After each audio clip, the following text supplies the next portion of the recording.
नमस्कार, बहुत बहुत स्वागत है आप सभी का IT नाउ स्वदेश में। मैं हूं प्रियंका उपल और मेरे साथ हैं अजय और डिम्पी।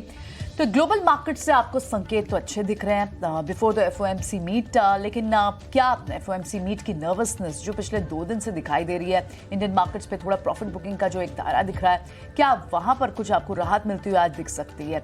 चलिए एक बार सबसे पहले 4 बड़े ट्रिगर्स पर नजर डाल लेते हैं, उसके बाद सारे संकेतों को डिटेल में डिस्कस करेंगे। पहली बात तो डाउ और नैस्डैक S&P सभी जगह से आपको कल पॉजिटिव संकेत भी मिले। ये तो 12वां दिन है जब डाउ में तेजी बनी हुई है और इनफैक्ट अच्छे नतीजे वहां आ रहे हैं। S&P के लगभग 140% कंपनियां वहां पर अच्छे नंबर्स आए। तो अर्निंग्स का जो एक बड़ा ट्रिगर US मार्केट से दिख रहा है वो एक पॉजिटिविटी जरूर लेकर आ रहा है। यहाँ पर भी नंबर्स अच्छे आ रहे हैं। टाटा मोटर्स के कल नंबर्स अच्छे आए और टाटा मोटर्स और DVR को लिस्ट करने वाली है, तो टाटा मोटर्स और DVR के बीच में जो रेशियो होगी उसे भी एनालाइज करेंगे कि टाटा मोटर्स पर यहाँ से अब ट्रेड क्या बनता है। L&T के अच्छे नंबर्स आए, 65,000 करोड़ की कम से कम लगभग ऑर्डर बुक थी और अच्छे number, set of numbers, buyback का भी प्राइस आया।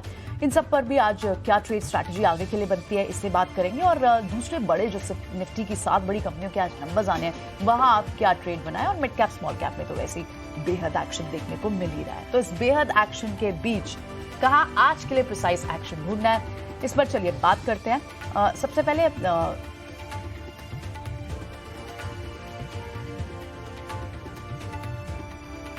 ठीक है, ये सारे ट्रिगर तो अपने आप में अहम है ही है, लेकिन हर रोज की इस जद्दोजहद से, इस नंबर से आज एक ऐसा दिवस भी है जिसको बहुत देश गर्व से मनाता है। और गर्व इसलिए होना चाहिए क्योंकि सर्वोच्च बलिदान देने के बाद ऐसा दिन हम देखने को मिलते हैं जब हम फ्री में कहीं भी इधर उधर घूम सकते हैं, कुछ भी खा सकते हैं, अपनी आज़ादी को एंजॉय करते हैं, उसका बलिदान देते हैं हमारे सैनिक। आज विजय करगिल दिवस है। ये जो तस्वीरें आप देख पा रहे हैं, ये तस्वीरें उसी करगिल क्षेत्र की हैं जहां पे नापाक इरादों से पाकिस्तान ने कोशिश की पहुंचने की, लेकिन हमारे देश के सपूतों ने, वीर सैनिकों ने उनको धूल चटा दी। ऐसी धूल चटाई कि बफोर्स की जब गूंज हुई तो वो अपने घर में दुपक के भाग गए। 26 जुलाई 1999 को भारतीय वीरों ने पाकिस्तान के कुछ कबीलाई, कुछ उनके अपने फौजियों को खदेड़ कर उनको जगह दिखा दी। इन सपूतों को आज हमारी तरफ से शत शत नमन, IT नाउ स्वदेश की पूरी टीम की तरफ से शत शत नमन। और हम उम्मीद करते हैं कि हमारे बच्चे भी, हमारी आने वाली संस्कृति भी, हमारे आने वाली पीढ़ी भी इनको इसी तरह से सम्मान देती रहे, इसी तरह से सल्यूट करती रहे और इनका जोश और जो जुनून है वो हमारे खून में, हमारी रगों में दौड़ता रहे। इन सपूतों को शत शत नमन के साथ ही हम इस कार्यक्रम को थोड़ा और आगे बढ़ा रहे हैं। जब इनके बारे में सुनते हैं और समझते हैं और जानते हैं और इनकी वीर गाथाएं सुनते हैं तो रोंगटे खड़े हो जाते हैं। कई बार 50 साल के आदमी को भी जब ये कथाएं और ये बात हम सुनते हैं तो ऐसा लगता है कि फ़ौज में चला जाए। उसको मिस होता है कि 50 साल का हो क्यों गया, वो फ़ौज में गया क्यों नहीं। ये जज्बा और जुनून भारतीय सेना में है और ये अपने आप में देखले और काबिल तारीफ़ है। अजय, तो आपने भी ये सारा जर्नी देखी है।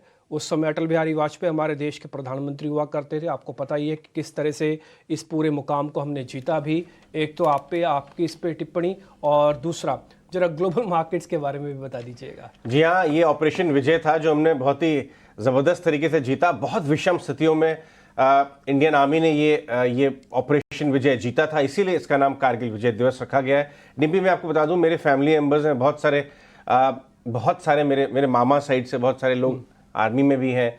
मुझे एकदम याद है, हम तो खैर बड़े हो रहे थे उस समय। उसके बाद मेरे बहुत सारे क्लासमेट्स मेरे स्कूल के आर्मी में हैं। वो बताते हैं कि ये एक वन ऑफ द सारे, अगर आप सारे ऑपरेशन 40-50 ईयर्स में जितने भी आर्म्ड कॉन्फ्लिक्ट्स देखें आप, बॉर्डर पे हुई हैं, लेकिन ऑपरेशन विजय एक सबसे ज़्यादा मुसीबत भरा और बहुत ही दिक्कत भरा कॉन्फ्लिक्ट था, क्योंकि उसकी टेरेन लद्दाख, वहाँ पे जो आपके कारगिल में, वो टेरेन हमारा साथ नहीं दे रही थी। इनफैक्ट हमारे लिए एक दिक्कत वाली बात बन गई थी। हम नीचे थे और पाकिस्तानीज ऊपर थे, तभी वो ऑपरेशन विजय ऐसे परिस्थितियों में किया गया। तो बिल्कुल शत शत नमन है हमारे वीरों को। इस शानदार दिन के जब हम मानते हैं, हम याद करते हैं इनकी कुर्बानियों को। लेकिन आगे बढ़ते हैं और ग्लोबल मार्केट्स की बात कर लेते हैं। ग्लोबल मार्केट, मैं बहुत हैरान हूँ कि global markets one sided rally कर रहे हैं। एक्चुअली ये देखा जाए तो वन साइडेड रैली किसी भी मार्केट के लिए अच्छी नहीं होती है। जो रुक रुक के रैली चलती है या थोड़ा पुल बैक्स के साथ चलती है, वो ज़्यादा ड्यूरेबल अप मूव्स होते हैं। जब वन साइडेड मूव्स को इंडेक्स देने लगता है तो वो थोड़ा सा परेशान होने वाली बात है। और इस समय हम US मार्केट्स में देख रहे हैं वन साइडेड रैली। बड़ी बात तो ये है कि अर्निंग्स वहां पे अभी तक मिक्स्ड टू पॉजिटिव रही हैं एक्चुअली, अगर आप देखें। दूसरी बात ये कि ये जो आज फेड रेट हाइक आने वाला है, इसके ऊपर नजर रहेगी। 25 बेसिस पॉइंट बाजार मान के चल रहा है, लेकिन सवाल ये उठेगा, क्वेश्चन ये है कि इसकी कमेंट्री के बाद क्या ये एक बड़े पॉज के पहले का लास्ट रेट हाइक है और उस पॉज के बाद में रेट कट शुरू हो जाएंगे। बाजार इस पॉइंट की तरफ ज्यादा झुकाव दे रहा है और पूछेगा और यही डिस्कस करेगा। इसलिए आज की रेट हाइक के बाद संकेत क्या आते हैं उस पर नजर रहनी चाहिए। लेकिन मीनवाइल जैसे मैं बता रहा हूं पिछले 1-1.5 महीने से कि यूएस मार्केट अलग लेवल पे चल रहा है और भारतीय बाजार एक अलग रेंज में चल रहा है, तो बहुत ज्यादा कोरिलेशन इस समय है नहीं। लेकिन हमारे साथ मैनहट्टन वेंचर पार्टनर्स के संतोष राव हैं एक क्विक टेक देने के लिए कि आज का रेट हाइक इंपॉर्टेंट है और यूएस मार्केट की रैली को फ्यूल क्या कर रहा है, इतने किस बात का ऑप्टिमिज्म है। Good morning Santosh. Good morning. I think बहुत कंफ्यूजिंग मार्केट है। आई मीन डेटा बहुत दोनों साइड से हैं, इन्फ्लेशनरी फोर्सेस भी है, डिसइन्फ्लेशनरी फोर्सेस भी हैं, तो I think that's the state of the economy, state of the market. पर मैं आपके पहले जो कमेंट्री से सहमत हूं कि बिल्कुल ब्रेथ नहीं है मार्केट में। It's a one sided, like they say the magnificent 7 stocks, the tech stocks really drove it up. तो बिल्कुल breadth नहीं है, it needs to broaden out. It's not a healthy rise. So I think वो तो I think market recognizes that. तो कल की जो मीटिंग है, I think 25 basis point hike तो it's already baked in. The commentary is going to be important, like you said. और मेरा तो ख्याल है कि शायद और एक हो जाएगा, क्योंकि data is still very strong. The hard data is still strong. There is wage pressure. Rental expenses are still high, and the shelter costs are still high. So those things are keeping inflation up. तो अभी थोड़ी देर रहना पड़ेगा। मैं तो I was on the impression कि one and done. I was in that camp. But मेरे को लग रहा है कि शायद और एक करेंगे, क्योंकि data is very strong. But there is time till September. 2 CPI reports हैं इन बीच में, तो देखेंगे. He's going to be data driven. Hopefully he's done. But he doesn't want any euphoria, क्योंकि every time the Fed stops raising rates, market rallies at least 30-40%. So he does not want that. So I think it's going to be more wait and see. Tomorrow's commentary is important. How hawkish he's going to be, तो देखना पड़ेगा. My hope is that he's going to keep it there, higher for longer, maybe one more rate hike, but no more, and then start thinking about cutting down the road. Alright, ठीक है। सो आपको एक और rate hike लगता है संतोष। शुक्रिया आज सुबह आने के लिए, this early morning, end of course आपके लिए तो अर्ली इवनिंग है। बहुत बहुत शुक्रिया आज समय देने के लिए और ये इंसाइट हमारे साथ शेयर करने का। देखना होगा एफओएमसी मीट से कमेंट्री में क्या कुछ निकल कर था, आगे की ट्रेजरी का क्या अंदाज़ा लगा पाएंगे हम, ये आपको कमेंट्री से ही पता चल पाएगा। लेकिन फिलहाल एक 25 बीपीएस पॉइंट का रेट हाइक बाजार फैक्टर इन कर चुका है। इंडियन मार्केट्स क्या फैक्टर इन कर रही है? मॉर्निंग अजय 2 दिन की जो हम कमजोरी देख रहे थे, चाहे शुक्रवार हो चाहे सोमवार हो, कल कोई बड़ी फॉल नहीं आई। एटलीस्ट एक कंसोलिडेटेड रेंज में थे हम फर्दर नहीं गए। मेटल सरप्राइज कर रहे थे। देखिए नेट तो अगर हम देखें तो हम करीब 300 पॉइंट टॉप से नीचे हैं। करेक्ट। और करीब 500-600 पॉइंट बैंक निफ्टी टॉप से अपने नीचे है, रिसेंट टॉप की मैं बात कर रहा हूँ। तो बाजार ऊपर बढ़ने के कारण ढूंढ रहा है मेरे व्यू में, लेकिन कारण बहुत ज्यादा क्लियरली नजर नहीं आ रहे हैं। क्योंकि यूएस मार्केट पे हम बहुत ज्यादा रिएक्ट कर नहीं रहे हैं। 2 दिन की कमजोरी के बाद अब हम फ्लैट बंद हो रहे हैं। तो ये कह सकती हैं एट बेस्ट, जो डेटा ये बता रहा है कि एक्सपायरी के पहले एक तरफ तो विक्स ने 11% का फॉल लिया और पूरे दिन कहीं भी रिकवर करने का कोई चांस नहीं दिखाई दिया। बहुत माइनर सी रिकवरी थी। करेक्ट। 10% खुलते ही गिर गया था, उसके बाद ये देखिए 12% नीचे बंद हुआ डेज लो पे, कहीं रिकवरी का अटेम्प्ट ही नहीं हुआ। ये कुछ कह रहा है एक्सपायरी के जस्ट पहले। दूसरी बात ये कि एक 19,600-700 के आसपास सपोर्ट ले रहा है निफ्टी, बैंक निफ्टी 45,800 के आसपास, लेकिन ना तो वहां से घट रहा है बहुत तेजी से, देखिए घटता है तो बाइंग आ जाती है, ना वहां से रैली कर रहा है, तो एक रेंज में अटक गया है। और ये बता दूं मैं, अब दबाव के कुछ कारण बाजार के होराइजन में मुझे नजर आ रहे हैं, जो मैं टेबल पर रखना चाहूंगा। आप उसे कंज्यूम करें या ना करें, लेकिन आप उसको विश अवे नहीं कर सकते कि क्रूड 84 पे दस्तक दे रहा है। बिल्कुल। डॉलर इंडेक्स जिसकी गिरावट एफआई बाइंग को बहुत ज्यादा फ्यूल कर रही थी, अब वो 101.5 के आसपास आ गई है। और डॉलर इंडेक्स में जो मूवमेंट होता है वो 10-10 बेसिस पॉइंट बहुत इंपॉर्टेंट होता है। तो आप इसको ये मत समझिए कि अरे कल ही था 101, बट 101.4 पे बंद हुआ है उसके आसपास। तो ये एक इंपॉर्टेंट है, एफआई फ्लोज को इम्पैक्ट करता है, ये भी आपको दूसरा Q1 रिजल्ट्स, कल टाटा मोटर्स और अपने L&T के जो नंबर्स आए बहुत मजबूत आए, शानदार आए, बट स्टॉक कैसा रिएक्ट करेंगे ये देखना पड़ेगा। L&T ऑलरेडी डेज लो बंद हुआ।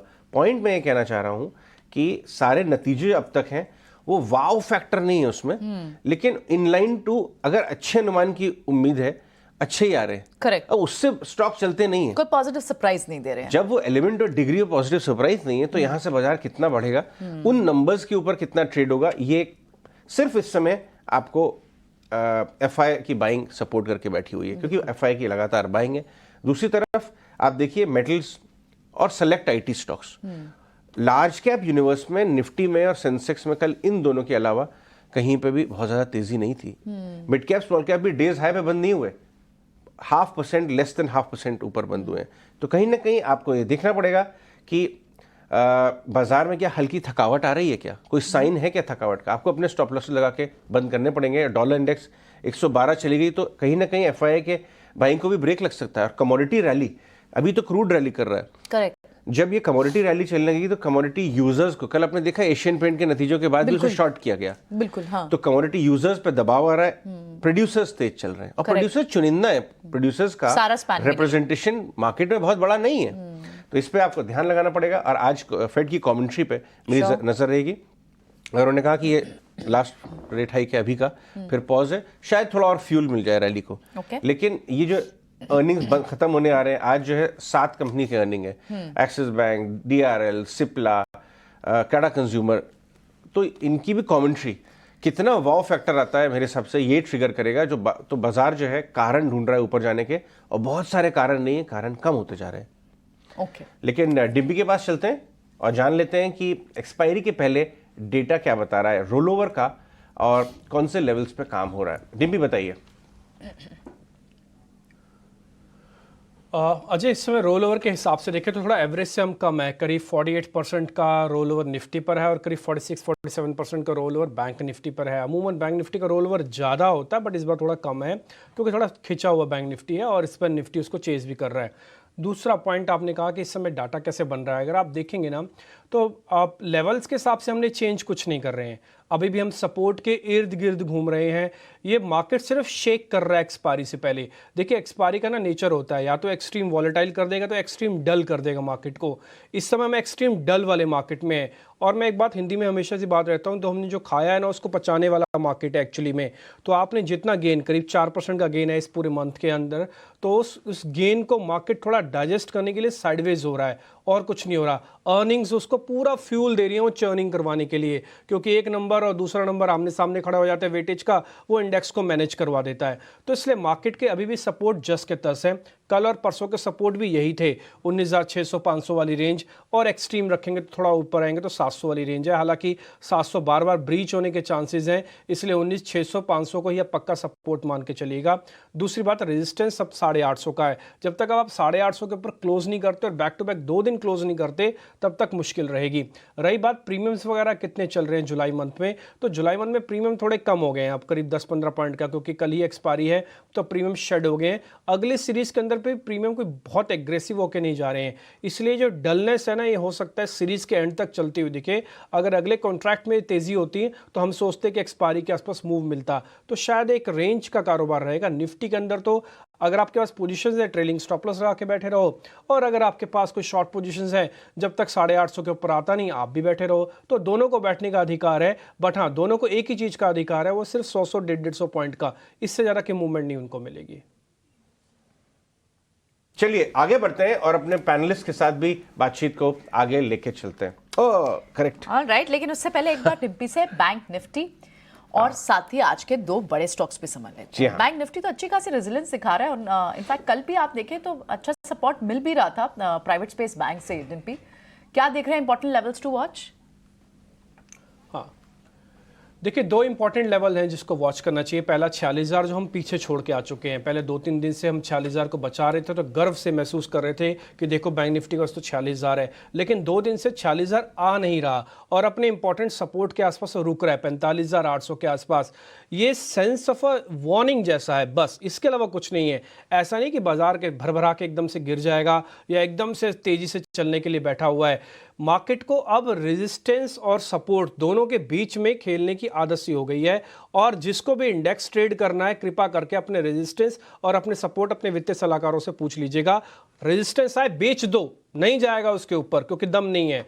सपोर्ट आए खरीद लो, नहीं टूटेगा इसके नीचे क्योंकि दम नहीं है। तो 45,800 पहला सपोर्ट है, 45,500 पक्के वाला सपोर्ट है, और ऊपर जाते समय आपको 46,000 के ऊपर 46,200 और 46,500 का रेजिस्टेंस देखने को मिलेगा। दो स्टॉक्स। ऑलराइट, और दो स्टॉक्स कौन से होंगे डिम्पी जो वॉच करने होंगे? कल तो आपने एक बाय और एक सेल दिया था, आज कैसी स्ट्रैटेजी है? हाँ,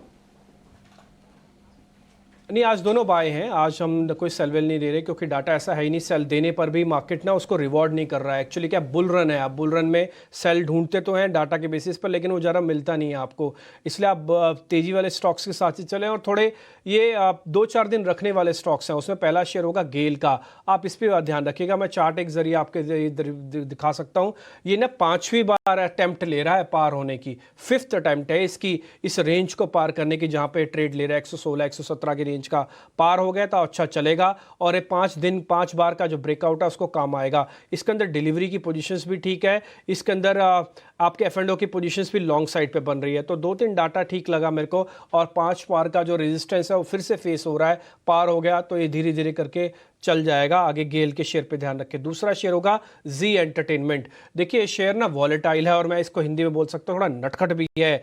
आपको थोड़ा सावधानी के साथ ट्रेड करना होगा, लेकिन कल का ब्रेकआउट बहुत जोर का था। इसके अंदर फ्रेश राउंड ऑफ ब्रेकआउट हुआ है कल, वॉल्यूम भी था अच्छा, और ये backed by good roll over भी है। तो इसलिए कल जी एंटरटेनमेंट पे ट्रेड आप देखेंगे तो कल में इंट्राडे गेन मिला, और आने वाले दिनों में पोजिशनल गेन भी मिलेगा। इसलिए कम वॉल्यूम के साथ ट्रेड करें, और ऑप्शन से थोड़ा बचें। ऑप्शन नहीं लेनी चाहिए, फ्यूचर्स के साथ आप आगे बढ़ सकते हैं। चलिए आगे बढ़ते हैं, और अब हम कुणाल फरार, संतोष मीना और रत्नेश गोयल को भी बातचीत में शामिल करते हैं। ट्रेडिंग की चर्चा आगे लेके चलते हैं। Good morning gentleman. कुणाल, चलिए आपसे शुरुआत करते हैं। पहले निफ्टी बैंक निफ्टी पे बताइए क्या ट्रेड बन रहा है, बन भी रहा है या नहीं? कोई क्लियर ट्रेड नहीं है, डेटा क्या बता रहा है आपको? Good morning Ajay ji. Well, Nifty and bank Nifty की बात करते हैं। सबसे पहले बैंक निफ्टी की बात कर लेते हैं। बैंक निफ्टी में फिलहाल जो व्यू बन रहा है वो पॉजिटिव साइड का ही बन रहा है, क्योंकि आप अगर देखोगे तो कल के ट्रेडिंग डाइंग आवर्स में हमें एक उछाल देखने को मिला था बैंक निफ्टी में। अगर मैं बात करूँ 45,680 के लेवल से बैंक निफ्टी ऊपर में गई थी 45,950 के लेवल तक, और वहीं पे स्मॉलर टाइम फ्रेम पे हमें एक चैनल ब्रेकआउट भी देखने को मिला है। तो लाइकली चांसेस है कि बैंक निफ्टी में हमें एक ऊपर की मोमेंटम आज के दिन में देखने को मिले। अगर मैं लेवल की बात करता हूं तो लेवल में ऊपर में 46,100, और वो ब्रेक होता है तो ऊपर में 46,300 तक के भी लेवल हमें बैंक निफ्टी दिखा सकती है। तो बैंक निफ्टी में फिलहाल एक पॉजिटिव व्यू बन रहा है। बाय करके चलने की रणनीति हम यहाँ पे रखेंगे, और जो एसएल हम यहाँ पे मेंटेन करेंगे वो 45,680 का ही होगा। सामने साइड अगर निफ्टी की बात करते हैं तो उसके विपरीत, बैंक निफ्टी के विपरीत, निफ्टी में सेल और राइज की स्ट्रेटेजी के साथ काम करना चाहिए। अगर कोई भी उछाल आता है ऊपर में 19,720 750 उस लेवल पे बेचने की रणनीति रखनी चाहिए, क्योंकि बैंक निफ्टी के अगर ऊपर इंटरेस्ट की बात करें कंपेयर टू निफ्टी, तो बैंक निफ्टी में वो मोमेंटम है ऊपर की, लेकिन निफ्टी की बात करें तो निफ्टी में कहीं ना कहीं ऊपर में स्ट्रॉन्ग रेजिस्टेंस आ रहा है। तो 19,730 19,750 के लेवल पे अगर निफ्टी हमें दिखती है तो वहां पे हम सेल करके चलेंगे। लोअर लेवल की बात करें तो 19,600, और वो ब्रेक होता है तो 19,500 के लेवल हम निफ्टी में देखने को मिल सकते हैं। संतोष, रत्नेश, मैं आपके पास आता हूं। उससे पहले एक दो बहुत बड़ी खबरें आई हैं कल शाम की, जिस पर डिस्कशन बनता है, आपकी राय भी लेंगे। पहली बात तो ये कि टाटा मोटर्स ने बहुत शानदार रिजल्ट्स दिए उम्मीद के अनुसार। ये देखिए टाटा मोटर्स का डीवीआर है ये, इस पर मैं आता हूं, बट टाटा मोटर्स भी दिखाई दी है। 640 का भाव है टाटा मोटर्स का, 2% ऊपर। एक फ्लैट टू वीक मार्केट में ये बंद हुआ है। 1 महीने का चार्ट और 3 महीने का चार्ट भी आपके स्क्रीन पे आएगा। तो नंबर्स तो बाजार उम्मीद बना के चला था अच्छे, और अच्छे आए हैं। कमेंट्री और भी अच्छी आई, अगर हम कमेंट्री दिखा सकें एबिटा पॉजिटिव वगैरह की, कैश फ्लो की। लेकिन साथ में उन्होंने अपने डीवीआर और मेन शेयर के बीच में एक अरेंजमेंट अनाउंस किया। उन्होंने कहा कि इन्वेस्टर जो वर्ग है, इंस्टीट्यूशनल इन्वेस्टर वर्ग, वो रिलक्टेंट हो रहा है डीवीआर वाले इंस्ट्रूमेंट पे, इसलिए वो रिड्यूस करना चाहिए। हमारे साथ अभिषेक गौशिंदे हैं। रत्नेश, आप टाटा मोटर्स डीवीआर और टाटा मोटर्स दोनों के चार्ट आप अब निकाल के रखें, मैं आपके पास आता हूँ। बट अभिषेक गौशंदे ये बताएंगे कि ये जो डिसीजन लिया है इसने मैनेजमेंट ने, क्या ये सही डायरेक्शन में?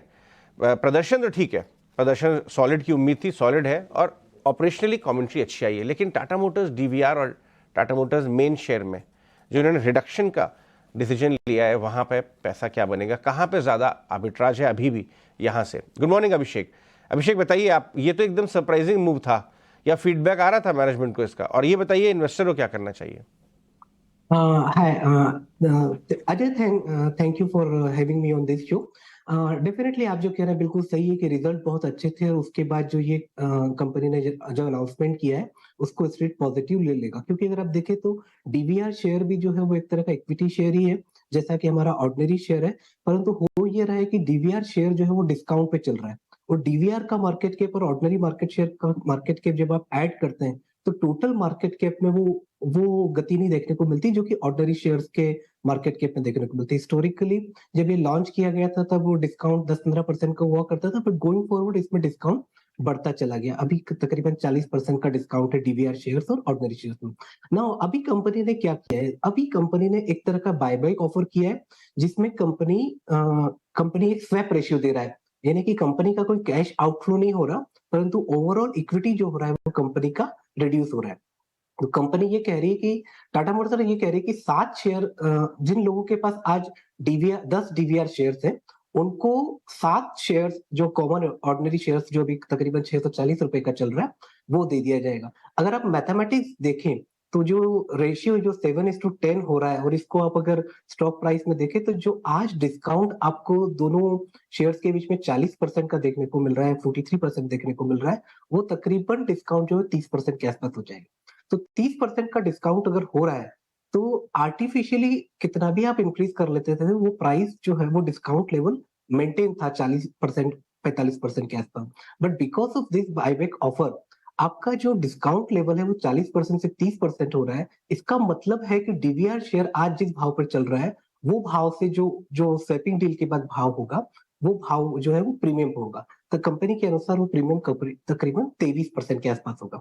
आप इसको इस तरीके से देखिए कि अगर आज आप 370 रुपीज के आसपास अगर डीवीआर शेयर लेते हैं, 10 डीवीआर शेयर लेते हैं, इसकी कीमत तकरीबन 3700 रुपए समथिंग होती, और 640 रुपए के भाव पर आपको ये शेयर मिल रहा है ऑर्डिनरी शेयर। तो 640 जो इसके 7 शेयर जब आपको मिलेंगे तो आपकी जो टोटल कीमत जो आउटकम हो जाएगा वो 4800 रुपए समथिंग के आसपास हो जाएगा, और उसको अगर आप 4400 से 4500 रुपए के आसपास हो जाएगा। उसको अगर आप 10 शेयर से वैल्यू करते हैं तो आपके एक शेयर की कीमत तकरीबन 448-450 रुपए के आसपास हो जाती।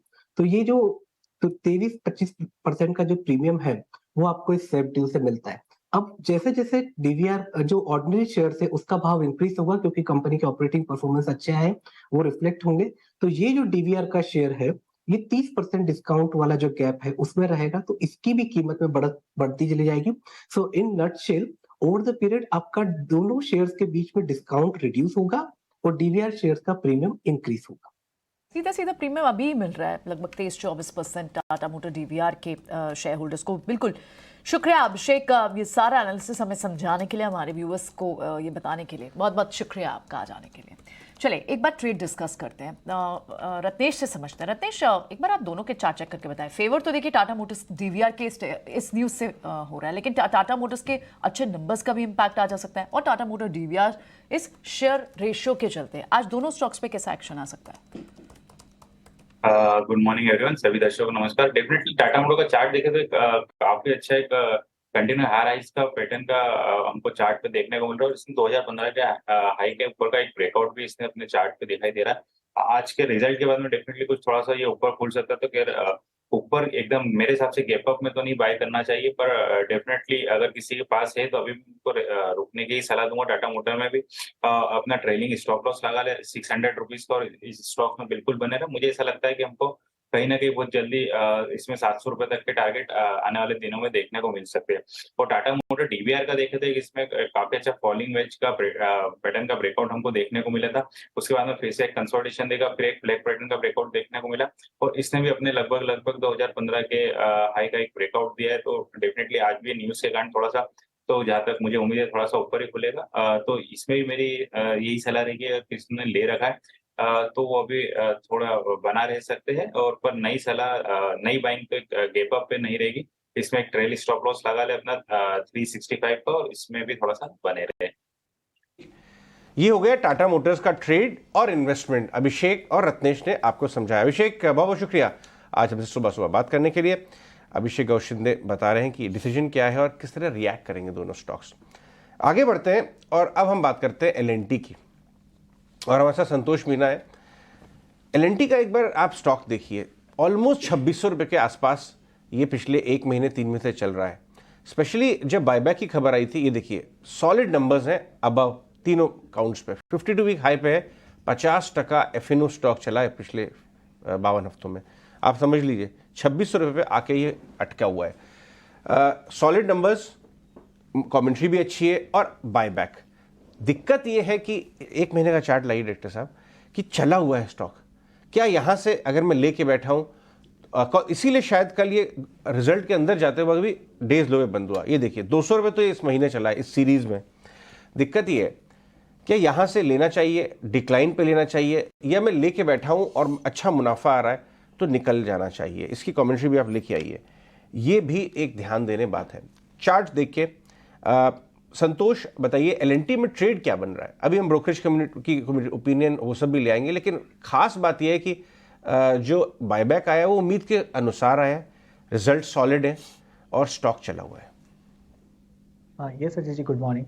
एल&टी की बात करें तो अगर आपका इन्वेस्टमेंट का होराइजन लंबा व्यू है तो कोई दिमाग लगाने की जरूरत नहीं, रख के भूल सकते हो। लेकिन एज ए ट्रेडर पर्सपेक्टिव आज मेरी भी नजर रहेगी कि ये 2600 के लेवल को अच्छी न्यूज पे क्रॉस कर पाता है नहीं, क्योंकि 2600 के लेवल पर काफी ज्यादा कॉल राइटिंग भी है और ओवरऑल स्ट्रक्चर बुलिश है। लेकिन पिछले 2 दिन से यहाँ पर से थोड़ा सा प्रॉफिट बुकिंग और डिस्ट्रीब्यूशन देखने को मिला है। तो अगर आज ये 2600 के लेवल के ऊपर सस्टेन करने में कामयाब हो जाता है तो फिर शॉर्ट कवरिंग रैली देखने को मिलेगी, फिर स्टॉक शायद 2650 2700 तक भी जा सकता है। लेकिन इन केस ये ऊपर खुलने के बाद प्रॉफिट बुकिंग आती है और कल के लो जो 2550 के आसपास का है वो ब्रेक करता है, तो हो सकता है नियर टर्म में इसमें एक प्रॉफिट बुकिंग देखने को मिले।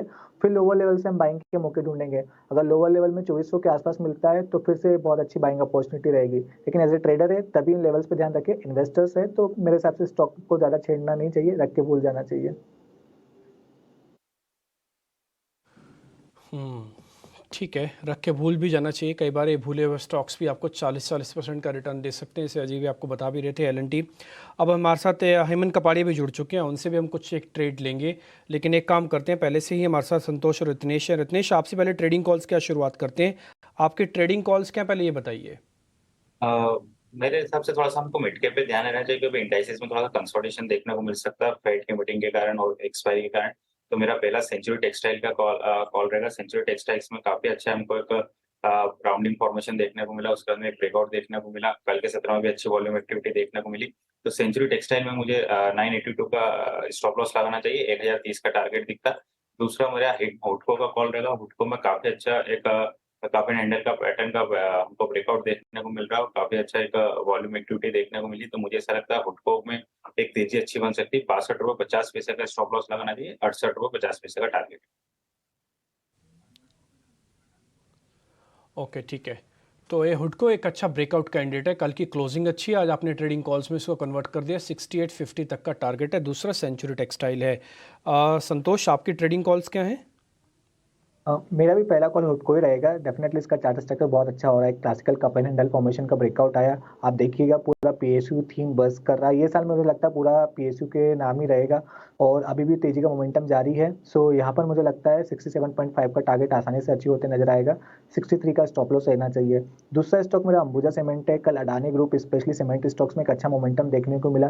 कल एसीसी ने आउट परफॉर्म किया। अभी भी अंबुजा में मुझे लगता है कि वो कैचअप रैली देखने को मिल सकती है। दोनों में ही आज लगता है फिर से वो मोमेंटम जारी रहेगा, लेकिन अंबुजा कैचअप करते हुए नजर आएगा। यहाँ पर भी एक राउंडिंग बॉटम फॉर्मेशन बनते हुए नजर आ रहा है और स्टॉक शायद अपने 200 दिन के मूविंग एवरेज की ओर बढ़ने की कोशिश करेगा। तो यहाँ पर 453 के टारगेट के लिए खरीदारी करना चाहिए। 433 का स्टॉप लॉस रहेगा।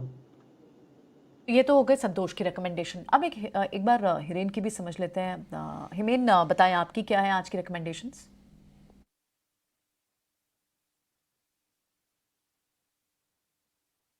Hiren, please unmute yourself.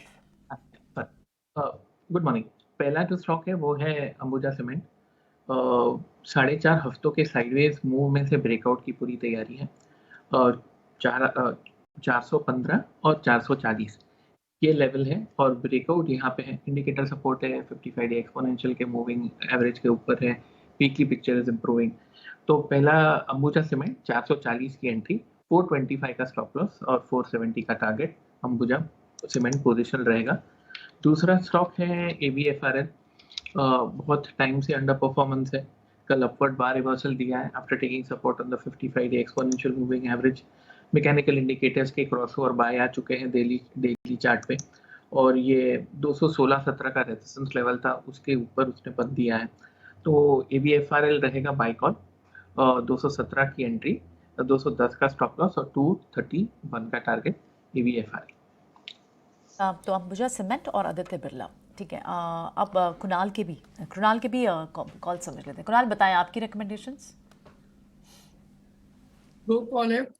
सबसे पहला अदानी एंटरप्राइज। कल अदानी काउंटर्स में सारे के सारे काउंटर्स में अच्छी खासी मोमेंटम देखने को मिली है एंड आज उसमें फॉलो अप बाइंग आ सकती है। 2460 के अराउंड अदानी का क्लोजिंग है, बाय करके चलने की सलाह है।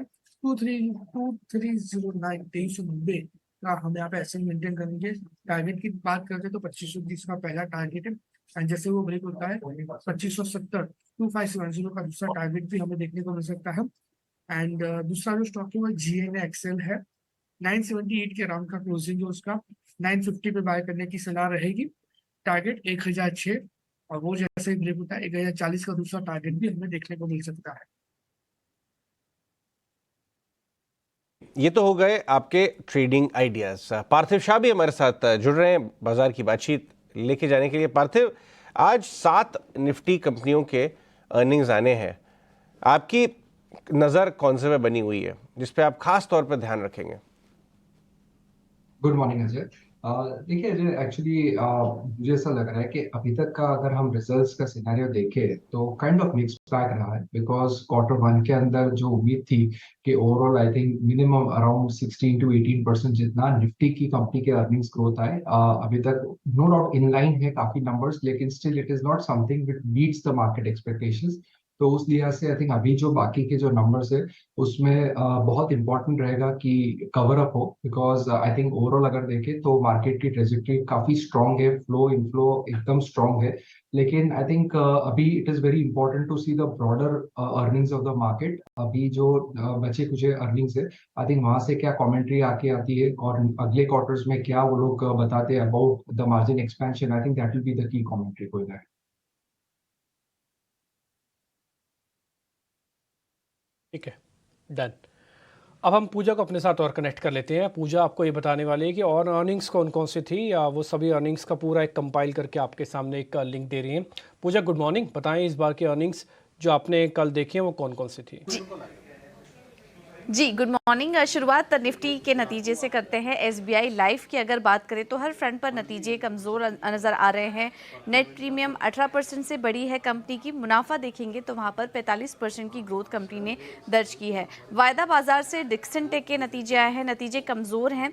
आय 14% बढ़ी है, मुनाफा 50% बढ़ा है और कामकाजी मुनाफा भी देखेंगे तो वहाँ पर 3.5% से बढ़कर 4% के नंबर्स आए हैं, लेकिन अनुमान से कमज़ोर नंबर्स दिखाई दे रहे हैं पर। और डेल्टा कॉर्प के नतीजे अनुमान के मुताबिक हैं। आय में 9% की ग्रोथ है। मुनाफा अगर देखेंगे तो 17% से बढ़ा है कंपनी का और कामकाजी मुनाफे में भी हल्की बढ़त देखने को मिली है। अब कैश सेगमेंट के कुछ नतीजों की बात करें तो सीएट के नतीजे भी अच्छे दिखाई दे रहे हैं। आय में 4% की बढ़त है, लेकिन कंपनी ने अपनी ऑपरेशनल एफिशिएंसी में सुधार किया है कि रॉ मटेरियल कॉस्ट में कमी आई है, जिसके कारण हम देख रहे हैं कि मुनाफे में एक बड़ा जंप नजर आ रहा है। और कामकाजी मुनाफा भी देखेंगे तो वहां पर भी 134% की ग्रोथ कंपनी ने दर्ज की है।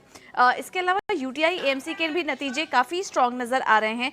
आय में 33% की ग्रोथ और मुनाफा करीब 68% से बढ़ा है कंपनी का। मन इंफ्रा के नतीजों की बात करें तो यहाँ पर भी नतीजे अनुमान के मुताबिक ही हैं। आय में 44% की ग्रोथ और मुनाफा 98% से बढ़ा है कंपनी का। साइंट के नतीजे कमज़ोर नज़र आ रहे हैं। आय में गिरावट आई है तिमाही दर तिमाही करीब 4% की और मुनाफा में भी मामूली 3% की ग्रोथ इस बार देखने को मिली है। सनटेक रियल्टी की तरफ से क्वार्टरली अपडेट्स जारी हुए हैं, जिसमें कि अगर प्री सेल्स की बात करें तो वहाँ पर 16% की बढ़त है। तो ये एक अपडेट सनटेक रियल्टी की तरफ से। तो आज काफ़ी सारे नतीजे हैं जिस पर की नज़र रहेगी।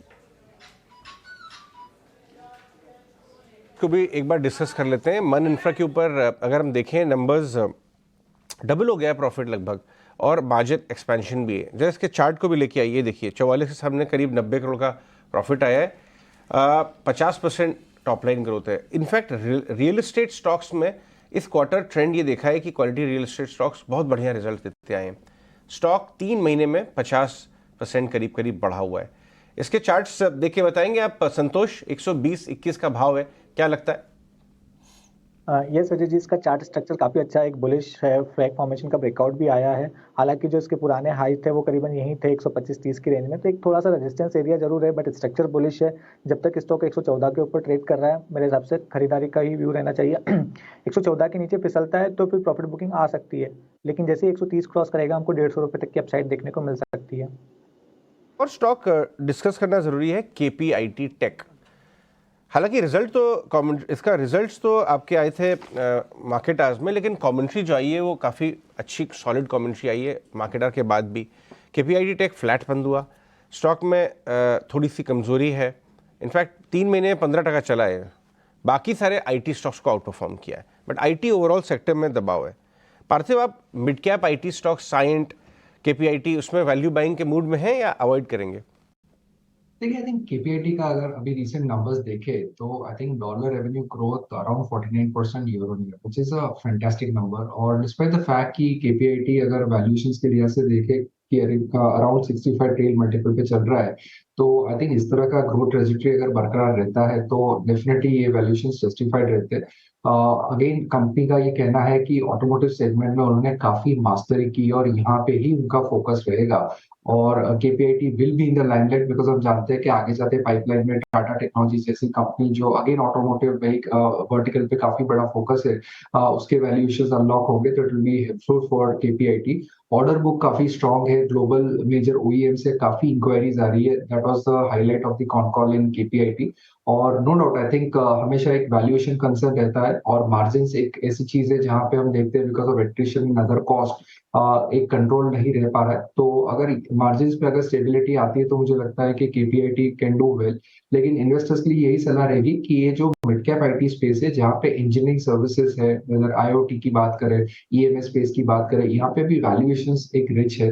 नो डाउट ग्रोथ बहुत अच्छा है, लेकिन आई थिंक करेक्शंस आते हैं ऐसे सेगमेंट्स में, हम देखते हैं कि 10 to 15% कभी कभी करेक्शंस आता है बिकॉज ऑफ प्रॉफिट टेकिंग।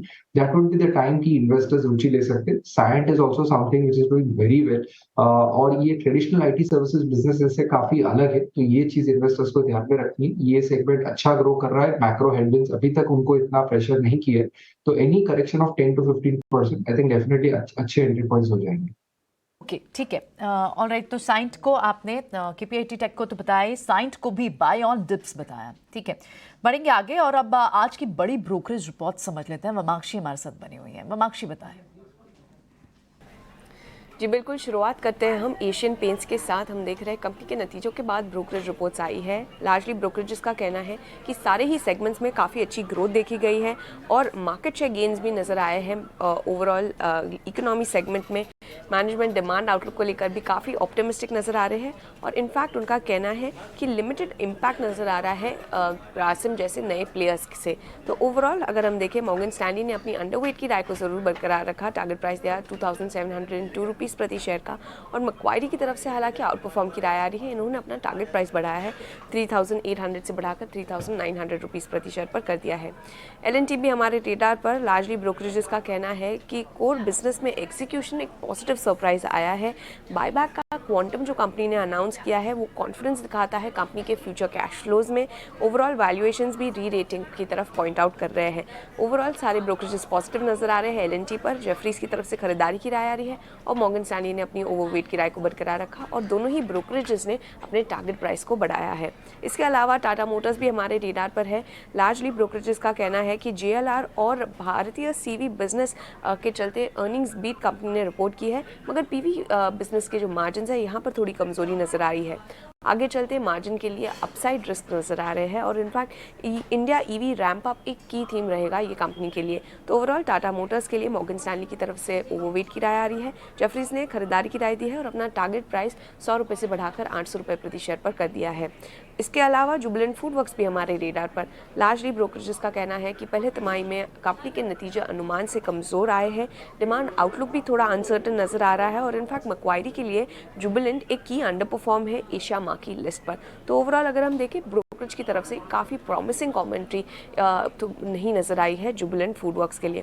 और आखिर में हम फोकस करेंगे कैन फिन होम्स पर। कल हमने देखा था स्टॉक में काफ़ी भारी गिरावट आई थी और आज भी ये स्टॉक फोकस में रहेगा। मॉर्गन स्टैनली की तरफ से रिपोर्ट आ रही है और ये हाईलाइट कर रहे हैं कि मिस अप्रोप्रिएशन फंड्स के नजर आए हैं ब्रांच पर। उनका अनुमान है करीब 4% का इम्पैक्ट आ सकता है FY24 के प्रॉफिट्स पर और 10 बेसिस पॉइंट का इम्पैक्ट आ सकता है जून 2023 के बुक वैल्यू पर। उनका कहना है कि ये ओवरऑल जो डेवलपमेंट आई है इसका इम्पैक्ट इन्वेस्टर सेंटिमेंट पर आ सकता है। मगर इसके बावजूद मॉर्गन स्टैनली ने अपनी ओवरवेट की राय को बरकरार रखा है। टारगेट प्राइस दिया है 1000 रुपये प्रति शेयर का। बहुत बहुत शुक्रिया ममाक्षी ये सारी रिपोर्ट्स हमें बताने के लिए। इनफैक्ट कैनफिन होम्स एक इंटरेस्टिंग प्ले होगा। क्लैरिफिकेशन आने के बाद आज स्टॉक कैसे रिएक्ट करता है इसे ज़रूर वॉच आउट करना होगा। कैनफिन होम्स का ये क्वांटम ऑफ मनी है जो बात की जा रही है अजय, ये छोटा है क्या? 38 करोड़ ही है, ज़्यादा तो बड़ा नहीं है लेकिन जी हाँ, ये पहले भी आ चुका है। इनफैक्ट हमारे सहयोगी अंकुर ने मैनेजमेंट से क्लैरिफिकेशन की बात की है। मैं आपको बता दूं कि मामला क्या है। ब्रांच लेवल पे कभी कभी छोटे छोटे इरेगुलरिटीज हो जाती हैं। पहले भी 8 करोड़ का था जब कोशागी जी थे वहाँ पे, तो मैनेजमेंट थे, तब 8 करोड़ का कुछ लफड़ा निकला था। स्टॉक रिबाउंड हो गया था 1-1.5 महीने की दिक्कत के बाद। कल शाम को शायद 28 करोड़ का है। एक काम करते हैं, एक बार अंबाला ब्रांच में ये जो धोखाधड़ी का मामला हुआ है, एक बार हम मैनेजमेंट की कमेंट्री सुन लेते हैं छोटी सी, फिर वापस आके हम पार्थिव से डिस्कस करेंगे कि इस भाव पे 5% नीचे अगर इस चक्कर में मिल रहा है तो क्या लेना चाहिए या नहीं। अंकुर ने मैनेजमेंट से ही बातचीत की थी, आइए सुनते हैं। देखिए, ये जो पिछले साल जो हुआ था वो एसेट साइड पे एक छोटे ब्रांच में राजस्थान में थोड़े फेक डॉक्यूमेंट्स पकड़े गए थे, जिसकी वजह से ये प्रोसेस ये हुआ था and it was a small amount.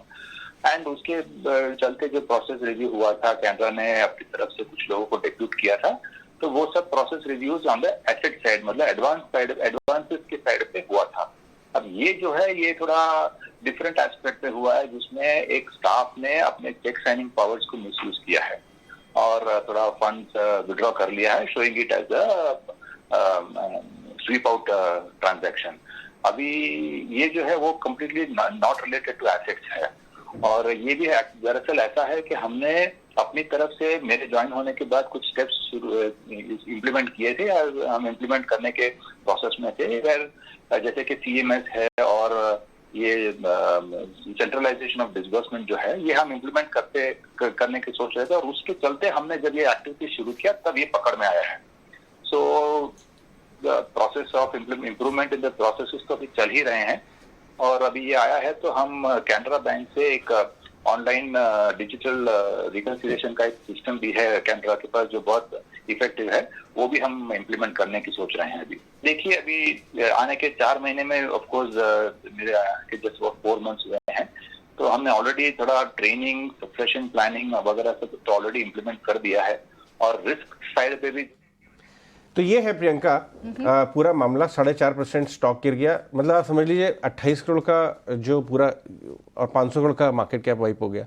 लेकिन इसकी रिकरेंस जो रही है, इतने शॉर्ट टाइम में दोबारा इस तरह के मामले आ रहे हैं, ये शायद बाजार के किसी हिस्से को नर्वस बनाएंगे।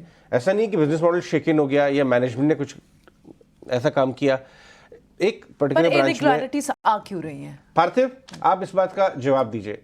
इस भाव से इस अगर मामले में गिरा है स्टॉक तो क्या आप लेंगे या आप अवॉइड करेंगे?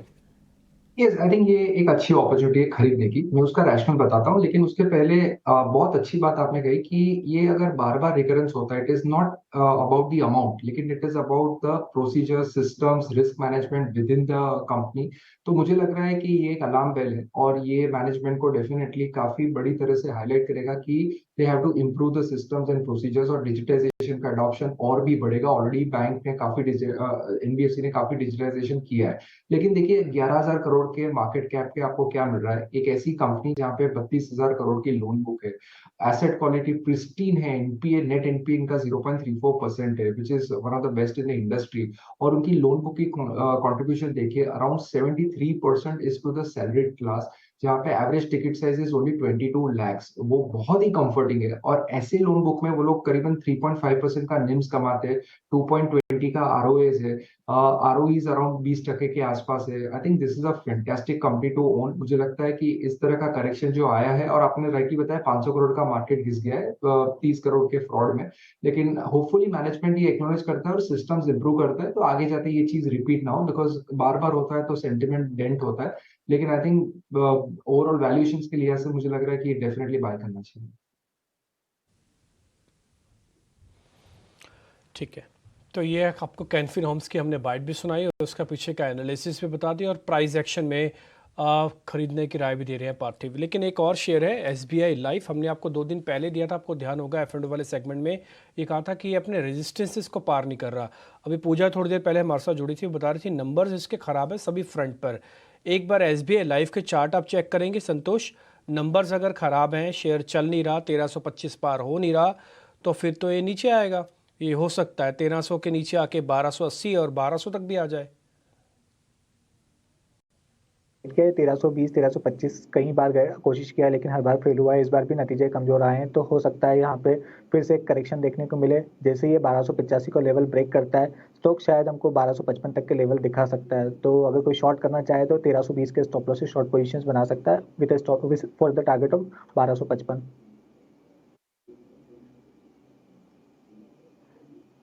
अभी मार्कशी ब्रोकरेज हाउसेस की रिपोर्ट्स बता रही थी, उसमें उन्होंने अलग अलग स्टॉक्स के बारे में जिक्र किया। एक शेयर जिसके बारे में लग रहा है कि क्या उनमें ट्रेड लेना चाहिए, वो शेयर है बजाज ऑटो का। वो ये कह रहे हैं कि 55 से 60 कर दिया जेफरीज ने, अपने टारगेट प्राइस को 50 रुपये से और बढ़ाया है। बजाज ऑटो के बारे में इसलिए भी जिक्र कर रहा हूँ क्योंकि ये अपनी एक नई बाइक को डिस्पैच करना शुरू कर रहे हैं। वो 400 सीसी की है और करीब 2 लाख प्लस की बाइक है। तो एक बार आप इसको जरा चेक करेंगे कुणाल, बजाज ऑटो। बजाज ऑटो की बात करें तो एक काफी अच्छी मोमेंटम हमें रिसेंट डेज में बजाज ऑटो में देखने को मिली है। एंड इस लेवल पे बजाज ऑटो 4040 के अराउंड ट्रेड कर रहा है। मेरा जो व्यू है वो पोजीशन लॉन्ग करके चलने का बन रहा है, क्योंकि कल जब इवेंट हुई थी और तब बजाज ऑटो ने 4770 का जो लो बनाया था, एग्जैक्टली उस लेवल पे पहले भी स्टॉक ने सपोर्ट लेके एक अच्छी खासी मोमेंटम हमें दिखाई थी। सो प्रेजेंट लेवल से खरीदारी करके चलने की सलाह रहेगी। 4780 का अच्छा खासा सपोर्ट आ रहा है, सेफर साइड 4760 का हम यहाँ पे ऐसे मेंटेन करके चलेंगे। ऊपर के लेवल की बात करते हैं, टारगेट की बात करते हैं, तो टारगेट में उसके जो रिसेंट हाई 4990 वो पहला टारगेट बन जाएगा। और जैसे ही ये लेवल क्रॉस होता है 200 से 300 रुपए तक की मोमेंटम हम इजीली गेन कर सकते हैं, यानी कि ऊपर में 5200 5300 तक की मोमेंटम हमें देखने को मिल सकती है। तो 4760 के एसएल के साथ बजाज ऑटो आप बाय करके चलिए। 4990 का पहला टारगेट, वो जैसे ही ब्रेक होगा 5200 का दूसरा टारगेट भी हमें काउंटर में अचीव होते हुए देखने को मिल सकता है। ये तो बात हुई बजाज ऑटो की। कुछ और नंबर्स जहां क्या अपॉर्चुनिटी बनती हुई दिख रही है। डिक्सन टेक के नंबर्स भी थोड़े वीक है। आप हालांकि जो बाजार, क्योंकि ये भी ग्रोथ स्टॉक है और हाई ग्रोथ स्टॉक रहता है, इस एक्सपेक्टेशन भी उसी तरह के रिजल्ट्स की रहती है। क्या बाजार थोड़ा सा डिसअपॉइंट हो सकता है डिक्सन टेक के नंबर्स से, और अगर होता है तो क्या खरीदारी का मौका होगा? एक बार डिक्सन टेक के भी चार्ट्स चेक करके बताएं हमें संतोष, क्या आज ट्रेडिंग स्ट्रैटेजी बन सकती है डिक्सन पे? डिक्सन की बात करें तो इसमें ऑलरेडी एक हेल्दी करेक्शन आ चुका है 4700 के रेजिस्टेंस से। अब करेक्शन के बाद स्टॉक अपने इंपॉर्टेंट सपोर्ट लेवल, एक साइकोलॉजिकल सपोर्ट है 4000 का, और जो पुरानी रैली आई थी उसका 38.2% रिट्रेसमेंट भी है, और स्टॉक अपने 50 दिन के मूविंग एवरेज के आसपास ट्रेड कर रहा है। तो यहाँ पे short side risk reward favourable नहीं है। अगर कोई कॉन्ट्रा लॉन्ग लेता है तो आप 3950 का स्टॉप लॉस मेंटेन करके रख सकते हो। ऊपर में 4300 जो 20 डे मूविंग एवरेज है पहला टारगेट रहेगा, और 4300 क्रॉस करने में कामयाब हो जाता है ये स्टॉक, तो फिर एक शॉर्ट कवरिंग रैली देखने को मिल सकती है स्टॉक में। चलिए आगे बढ़ते हैं। ये जितने भी टायर स्टॉक्स हैं, अगेन हालांकि ये एक बाजार में ट्रेड चल रहा है, short commodity users and long commodity producer. अभी 2 दिन से शुरू हुआ है। उसका रीज़न क्या है? सारी कमोडिटी प्राइसेस भाग गए हैं। अभी तक कमोडिटी जो यूज़र्स हैं उन्होंने बहुत तबीयत से पैसा कमा के दिया। अर्निंग्स में भी रिफ्लेक्ट हो रहा है। एटलीस्ट 2 क्वार्टर से आप देखिए तो जितने भी टायर कंपनीज हैं उनके रिजल्ट्स में रिफ्लेक्ट हो रहा है, भाव में भी रिफ्लेक्ट हो रहा है। 80-90 रुपये, 100 रुपये, 120 वाला अपोलो टायर्स 450, 1000-1200 वाला C8 2500। वन साइडेड लास्ट 1 साल में रैली आई है। तीनों के चार्ट्स आपको दिखाएंगे। और कल C8 के जो नंबर्स आए हैं उसमें इतना ज़बरदस्त नेट प्रॉफिट है, शायद मैं बोल भी नहीं पाऊंगा। 1400% YOY, मतलब डबल से भी ज़्यादा, 150 करीब आ गया है, 9 करोड़। इसमें कुछ वन ऑफ होगा, लेकिन उसके अलावा भी अगर आप देखिए मार्जिन में एक्सपेंशन है। 6-7% वाला मार्जिन 13 हो गया। क्यों? ऑब्वियसली रॉ मटेरियल के प्राइसेस नीचे आ गए। क्रूड रबर, कार्बन ब्लैक, ये सब चीज़ें के एलिमेंट्स के भाव नीचे आ गए, तो फ़ायदा दिखा मार्जिन में भी। इस भाव से अगर अपने टायर स्टॉक्स के अंदर ट्रेड करना है तो हेमेन आप बताइए, क्या C8 में मुनाफा वसूल करके निकल लेना चाहिए? ओके, वो नहीं है, कोई बात नहीं। कुणाल के पास जाते हैं। कुणाल, सबके चार्ट्स 1-1 साल के मैं दिखाता हूँ आपको। आप बताइए क्या करना चाहिए अगर पोजिशनली मैं राइड कर रहा हूँ, या इस भाव से लेना है तो कौन सा लें, किस लेवल्स पे टायर स्टॉक्स? सबसे पहले C8 की बात कर लेते हैं। काफी अच्छी मोमेंटम अजय जी C8 में देखने को मिली है। 1370 पे स्टॉक ट्रेड कर रहा था, वन वे ऊपर में अच्छी खासी मोमेंटम मिली और स्टॉक 2640 का उसने हाई बनाया है। नाउ यहाँ पे एक फ्लैग फॉर्मेशन क्रिएट हो रही है। मेरा जो व्यू है वो फिलहाल C8 को बाय करके चलने का बन रहा है, कि जिस हिसाब से फॉर्मेशन बन रही है, जिस हिसाब से स्टॉक के पास सपोर्ट है, काफी अच्छी मोमेंटम ये स्टॉक में आने वाले दिनों में और भी देखने को मिल सकती है। एंड स्टॉक अभी अजय जी एक अनचार्टेड टेरिटरी में ट्रेड कर रहे हैं, यानी कि कोई हिडन रेजिस्टेंस भी स्टॉक में देखने को नहीं मिल रहा है। तो व्यू पॉजिटिव साइड का ही हम यहाँ पे बना के चलेंगे। 2475 के पास अभी स्टॉक ट्रेड कर रहे हैं, बाय करके चलने की सलाह है। लोअर लेवल पे 2300 का हम एसएल मेंटेन करेंगे। एसएल थोड़ा सा बढ़ाएगा क्योंकि वॉलेटिलिटी रिसेंट डेज में काफी अच्छी देखने को मिली है और ज्यादा देखने को मिली है। 2300 के एसएल के साथ हम पोजीशन बना के चलेंगे। ऊपर के टारगेट की बात करेंगे तो 2640 का पहला टारगेट है जो उसका रिसेंट हाई है, और 2640 जैसे ही अजय जी काउंटर ब्रेक होता है मिनिमम 3000 तक के लेवल हमें ये स्टॉक दिखा सकता है। तो C8 का तो पहली पसंदगी यहाँ पे बनी रहेगी खरीदने की। और दूसरा एक वो स्टॉक है अपोलो टायर, जिसमें मुझे लग रहा है कि एक high top high bottom formation बन रहा है और ये भी अच्छा खासा मोमेंटम हमें दे सकता है। 420 के अराउंड स्टॉक ट्रेड कर रहा है, बाय करने की सलाह रहेगी। लोअर लेवल पे हम जो ये स्टॉक में ऐसे मेंटेन करके रखेंगे वो है 390 का। और अगर मैं टारगेट की बात करूं अजय जी, तो पहला टारगेट जो स्टॉक हमें दिखा सकता है 450 का है। तो 450 जैसे ही स्टॉक ब्रेक होता है, एज पर जो प्रोजेक्शन, ये काउंटर हमें 520 तक के भी लेवल दिखा सकता है। तो अपोलो टायर 390 के एसएल के साथ खरीदने की सलाह है। ऑलराइट, ठीक है, ये तो बात अपोलो टायर्स पे हो, लेकिन एक बार एशियन पेंट्स को भी डिस्कस करते हैं। एशियन पेंट्स में कल नंबर्स आए, उसके बाद स्टॉक गिरा भी, और अब जो दूसरा एक फैक्टर है, क्योंकि क्रूड ऊपर की तरफ है और कमोडिटी यूजर्स के लिए, यानी क्रूड डेरिवेटिव्स के लिए ये ट्रेड नुकसान का भी हो जाता है। और अब ब्रोकरेज हाउसेस की रिपोर्ट्स जो आ रही हैं वो कंपटीशन की भी बात कर रही हैं। इनफैक्ट अंडरवेट की राय एशियन पेंट्स पे मॉर्गन स्टैनले ने भी दिया, और उनका कहना है कि मार्केट शेयर गेन जो है लोकल प्लेयर से वो स्क्वीज होगा। हालांकि स्ट्रॉन्ग मार्जिन है, लेकिन गाइडेंस में कोई चेंज नहीं है और डिमांड आउटलुक को लेकर ऑप्टिमिस्टिक है, लेकिन अंडरवेट जरूर उन्होंने इस पर राय दिया और टारगेट प्राइस इतना घटा दिया है। ऐसे में क्या एशियन पेंट्स में स्ट्रैटेजी हो सकती है? पार्थिव, क्रूड डेरिवेटिव्स में, पेंट स्टॉक्स में आप क्या व्यू बना रहे हैं इस वक्त? देखिए, एशियन पेंट्स में हम जानते हैं कि stock before going into the results पिछले 2-3 महीने से एक शानदार परफॉर्मर रहा है। मुझे याद है कि जब क्रूड काफी ऊपर था तभी 2800-2700 के आसपास आ गया था, काफी सेलिंग हुई थी काउंटर में। और उसके बाद with raw material input cost, specially titanium dioxide जैसी जो इंपॉर्टेंट रॉ मटेरियल इनपुट रहती है, पैकेजिंग कॉस्ट इंपॉर्टेंट रहता है एशियन पेंट जैसी कंपनी के लिए, तो यहाँ पे भी काफी गिरावट होने की वजह से ये अराउंड 3400-3500 के लेवल्स पे आया था।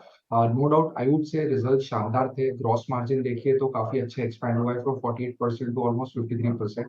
और अच्छी बात यह है कि एशियन पेंट्स का डिस्पाइट द चैलेंजिंग मैक्रो, और डोमेस्टिक में भी हम जानते हैं कि रूरल अभी भी इतना पिकअप नहीं हुआ है, डिस्पाइट दैट इनका अगर 4 साल का कंपाउंडेड वॉल्यूम ग्रोथ देखे तो I think that has been upwards of 15-18%। तो I think product mix solid है, नए प्रोडक्ट्स भी काफी उनका शानदार चल रहा है, और उनकी जो कैपेसिटी आने वाले 3 साल के अंदर करीबन 60% बढ़ने वाली है। यस, कंपटीशन की बात सही है, बिकॉज ग्रासिल ने जो 10,000 करोड़ का कैपेक्स अनाउंस किया है वो आने वाले 4 साल में they intend to be number 2 in the decorative paint segment. बाकी सब प्लेयर्स भी काफी कैपेक्स कर रहे हैं, लेकिन इंडस्ट्री का वॉल्यूम ग्रोथ भी काफी अच्छी तरह से ग्रो हो रहा है।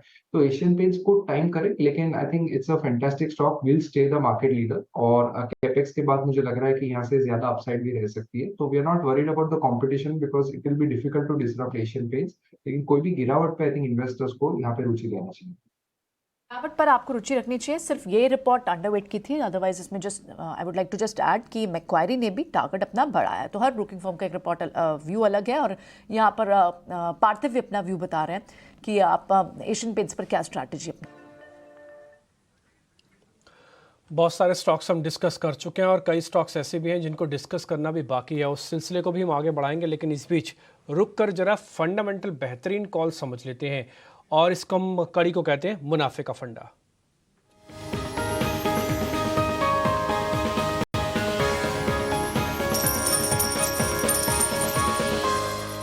आशीष कपूर सर हमारे साथ जुड़ चुके हैं, वो आपको बताने वाले हैं कुछ बेहतरीन फंडामेंटल कॉल्स जिसको आप लेके अपने पोर्टफोलियो में रखेंगे तो अच्छा मुनाफा आपको मिल सकता है। आशीष सर गुड मॉर्निंग, बताएं आज के ट्रेड कौन से हैं। जी मेरे मुताबिक यहाँ पे मार्केट्स ऑलरेडी थोड़े हाई हैं, बट लकीली कई सेगमेंट्स हैं जहाँ पे अभी भी बहुत अच्छा स्कोप है। एक पहला पिक तो मेरा है आईटीसी, क्योंकि आईटीसी अभी हाल ही में करेक्ट हुआ है जब से उन्होंने वो डीमर्जर अनाउंस किया है। डीमर्जर थोड़ा सा मार्केट की एक्सपेक्टेशन से कम हुआ रेशियो जो आईटीसी के एग्जिस्टिंग शेयर होल्डर्स को मिला था। एक्सपेक्टेशन ये थी कि 1:1 होगा, पर 40% आईटीसी ने अपने पास रखा है स्टेक, प्रपोज किया है जो कि आपके पास होगा 40% स्टेक, और बाकी का जो 60% है एग्जिस्टिंग शेयर होल्डर्स को जाएगा। तो उसको लेकर थोड़ी निराशा हुई और मार्केट में एक करेक्शन आई। तो आईटीसी एक रेगुलरली अच्छा परफॉर्म कर रहा है स्टॉक, और इसमें एक चीज अब नोट करने वाली है कि इस वैल्यूएशन और नॉकिंग जो हुई है आईटीसी होटल्स में, इसके बाद और वैल्यू अनलॉकिंग की बहुत अपॉर्चुनिटीज आएंगी, क्योंकि आईटीसी के पास और भी बड़े बिजनेस हैं जो कि स्टैंडअलोन अलग से लिस्ट हो सकते हैं। तो ये सब चीजें आईटीसी के एग्जिस्टिंग शेयर होल्डर्स के लिए बहुत बेनिफिट देगा, क्योंकि आपको ये अलग बिजनेसेस में पार्टिसिपेट करने का पूरा मौका मिलेगा। इसके अलावा इन सब का आईटीसी के मेन शेयर पे भी बहुत अच्छा इफेक्ट आएगा, क्योंकि अभी तक सिगरेट्स बिजनेस को यूज किया जा रहा था कि जो वॉल्यूम्स थे और जो इनफ्लो था उसको यूज किया जा रहा था बाकी बिजनेसेस को सपोर्ट करने के लिए। जब वो चीज हट जाएगी तो इनके आईटीसी के जो रिटर्न रेशियोज हैं, specially return on capital employed, वो काफी इंप्रूव होगा, इनका कैपिटल एलोकेशन बेटर होगा, और डिविडेंड का पे आउट भी बेटर काफी हो सकता है। तो ये सब चीजों का बेनिफिट आईटीसी के शेयर होल्डर्स को मिलेगा। दोनों बेनिफिट मिलेंगे, जो वैल्यूएशन लॉकिंग का अलग से बेनिफिट मिलेगा और जो एग्जिस्टिंग शेयर है उसके फंडामेंटल्स इंप्रूव होने उसका बेनिफिट मिलेगा। लकीली स्टॉक करेक्ट भी कर गया है एट 460 के आसपास। I think it's a very good pick. आपका 515 का टारगेट है इमीडिएट शॉर्ट टर्म 6 महीने के नजरिए से, पर इसको आप लंबा नजर रख सकते हैं तो यहाँ राइट। आईटीसी में इनफैक्ट कल की जो गिरावट है उस पर बाय कॉल्स आना शुरू हो गई हैं। कल भी हमने ढेर सारे एनालिस्ट से बातचीत की थी पूरे दिन कि भाई ये गिरावट आई है 2 दिन से लगातार, पहले 6% घटा, उसके बाद 1.5% कल भी। तो क्या इस गिरावट में लेना चाहिए? तो जैसे कि अभी हमारे आशीष जी बता रहे थे कि इन्वेस्टर्स को इस गिरावट में आना चाहिए। 500 वाला 460 पे आ गया है। रेटर साहब अगर आप कुछ कोट प्लेट्स दिखा सकें, हमने कल दिन भर में बनाई हैं आईटीसी पे। ब्रोकरेजेस और एनालिस्ट इस गिरावट में डीमर्जर के अनाउंसमेंट के बाद क्या कह रहे हैं? पार्थिव आप लेंगे क्या इस भाव से 450 से? बात यह है कि इवन मीम्स भी चालू हो गए कि ये बटन नहीं दबाने का था आईटीसी के लिए।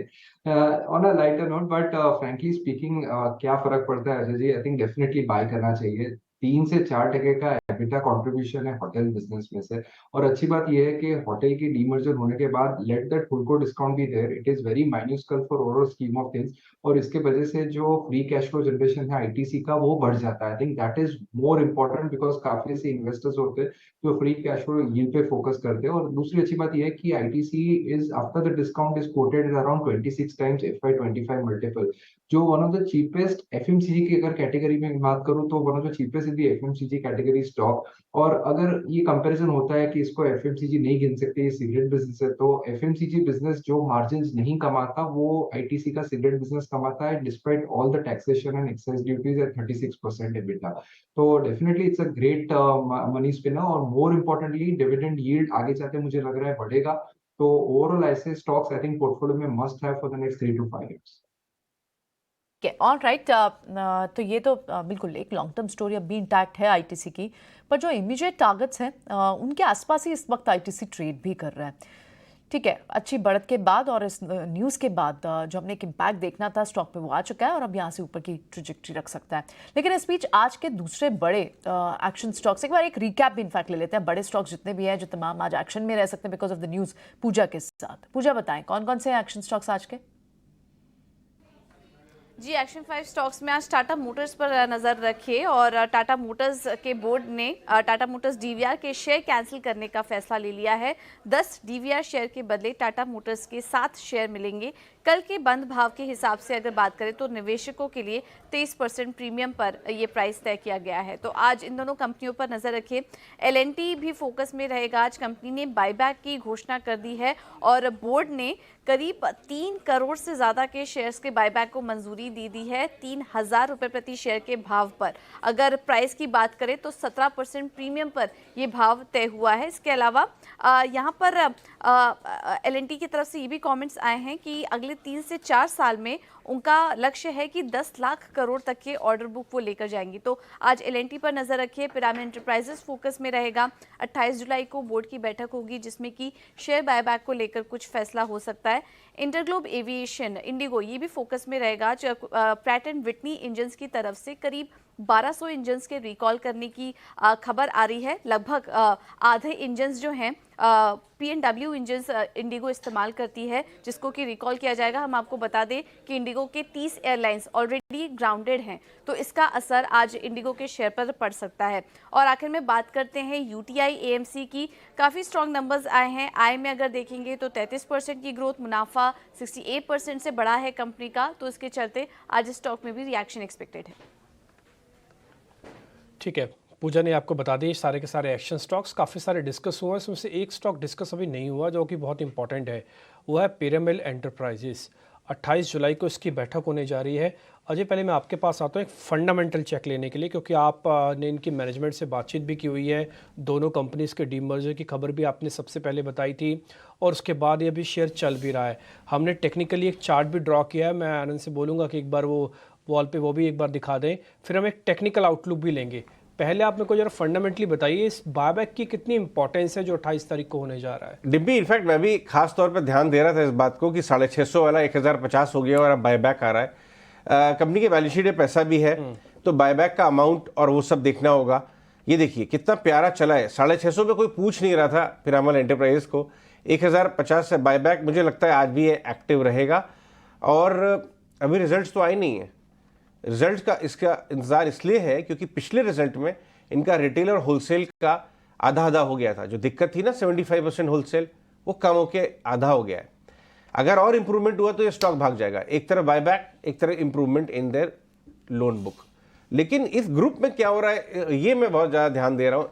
एक तरफ एंटरप्राइजेज में बायबैक, रिजल्ट्स में इम्प्रूवमेंट, लोगों की रुचि, लेकिन पिरामल फार्मा में भी रुचि है। अब 130-140 के टारगेट्स आना शुरू हो गए।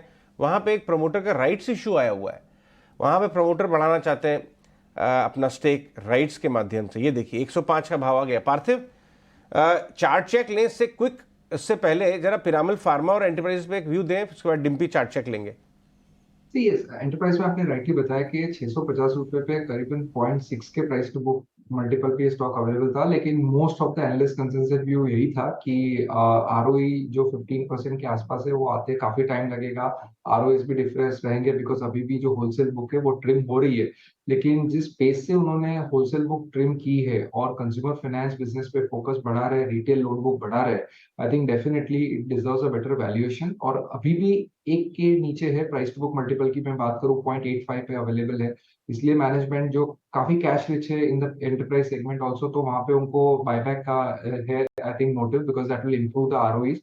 तो ये अच्छा मूव है शेयर होल्डर्स के लिए। काफी डिप्रेस शेयर रहा है अनलाइक द पास्ट जहाँ पे उन्होंने बहुत वैल्यू क्रिएट की है, इवन जो डीमर्जर हुआ था फार्मा का, तो वहां पे from the level at which private equity at bought, ये स्टॉक वहां से ऑलमोस्ट 60% गिरा है। तो उस लिहाज से वो भी एक सेगमेंट है जहाँ पे वो लोग का मानना है कि Q3 Q4 ऑनवर्ड से CDMO सेगमेंट और जो हॉस्पिटल सेगमेंट जहाँ पे वो काफी प्रोवाइड करते हैं medicine, that will turn around and improve. तो उस लिहाज से वहां पे भी जो राइट्स इशू है, promoters fully will invest in it, तो उनका भी स्टेक बढ़ेगा which will improve the sentiment, और वैल्यूएशंस काफी चीप, और एग्जिस्टिंग इन्वेस्टर्स के लिए I think it will be a good opportunity कि राइट्स इशू भर के उनकी कॉस्ट एवरेज कम करे। तो डेफिनेटली दोनों स्टॉक के लिए आउटलुक अच्छा है। पिरामिड एंटरप्राइजेस अभी रिसेंटली काफी चल चुका है, आई थिंक फार्मा के लिए आगे भी मुझे लग रहा है ज्यादा अल्फा बन सकता है। आपको भी ऐसा लग रहा है कि ये बुलिश ट्रेंड में है और ये ब्रेकआउट कैंडिडेट है, आप देख पा रहे हैं डाउनवर्ड स्लोपिंग का ब्रेकआउट हुआ है। एक काम करते हैं, खुश बोरा भी हमारे साथ जुड़ चुके हैं। खुश, आपकी ट्रेडिंग कॉल्स में अभी लूँगा, लेकिन इससे पहले आप पिरामिड एंटरप्राइजेस के बारे में बता सकते हैं।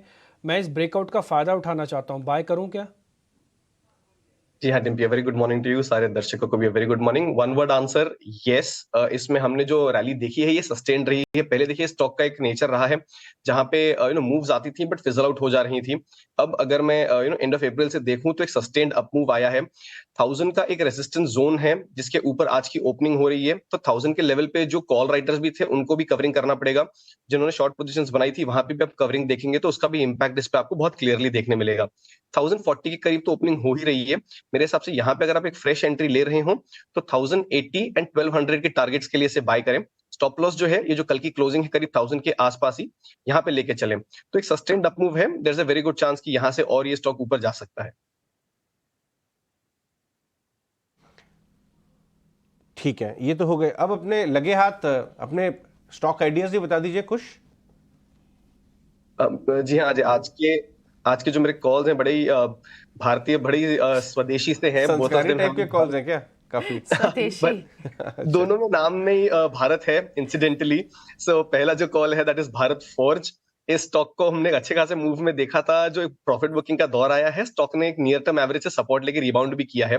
और जो मैं रेजिस्टेंसेस देख रहा हूँ, 875 के करीब बहुत माइनर रेजिस्टेंस है, but the major ones come at around 900 और सो। तो मेरे हिसाब से यहाँ पे बिल्कुल बाइंग करनी चाहिए 880 895 के टारगेट के लिए। 855 आपका स्टॉप लॉस रहेगा। जो दूसरा पिक है दैट इज भारत वायर। यहाँ पे भी हमने कल एक ब्रेकआउट देखा था, वॉल्यूम सर्ज के साथ ब्रेकआउट आया है, तो यहाँ पे आप फ्रेश बाइंग करें। ट्रेडिंग के लिहाज से 218 और 222 के टारगेट्स के लिए 205 ये आपका स्टॉप लॉस रहेगा। भारत वायर और भारत फोर्ज, ठीक है, ये दो स्टॉक्स रहेंगे आज कुश की तरफ से। बढ़ते हैं आगे और अब शरद का रुख करते हैं। शरद हमें एक खास स्टॉक बता रहे हैं जहां एक खबर है, क्या र्यूमर्स है, क्या बज है, आइए शरद से समझते हैं। शरद बताएं।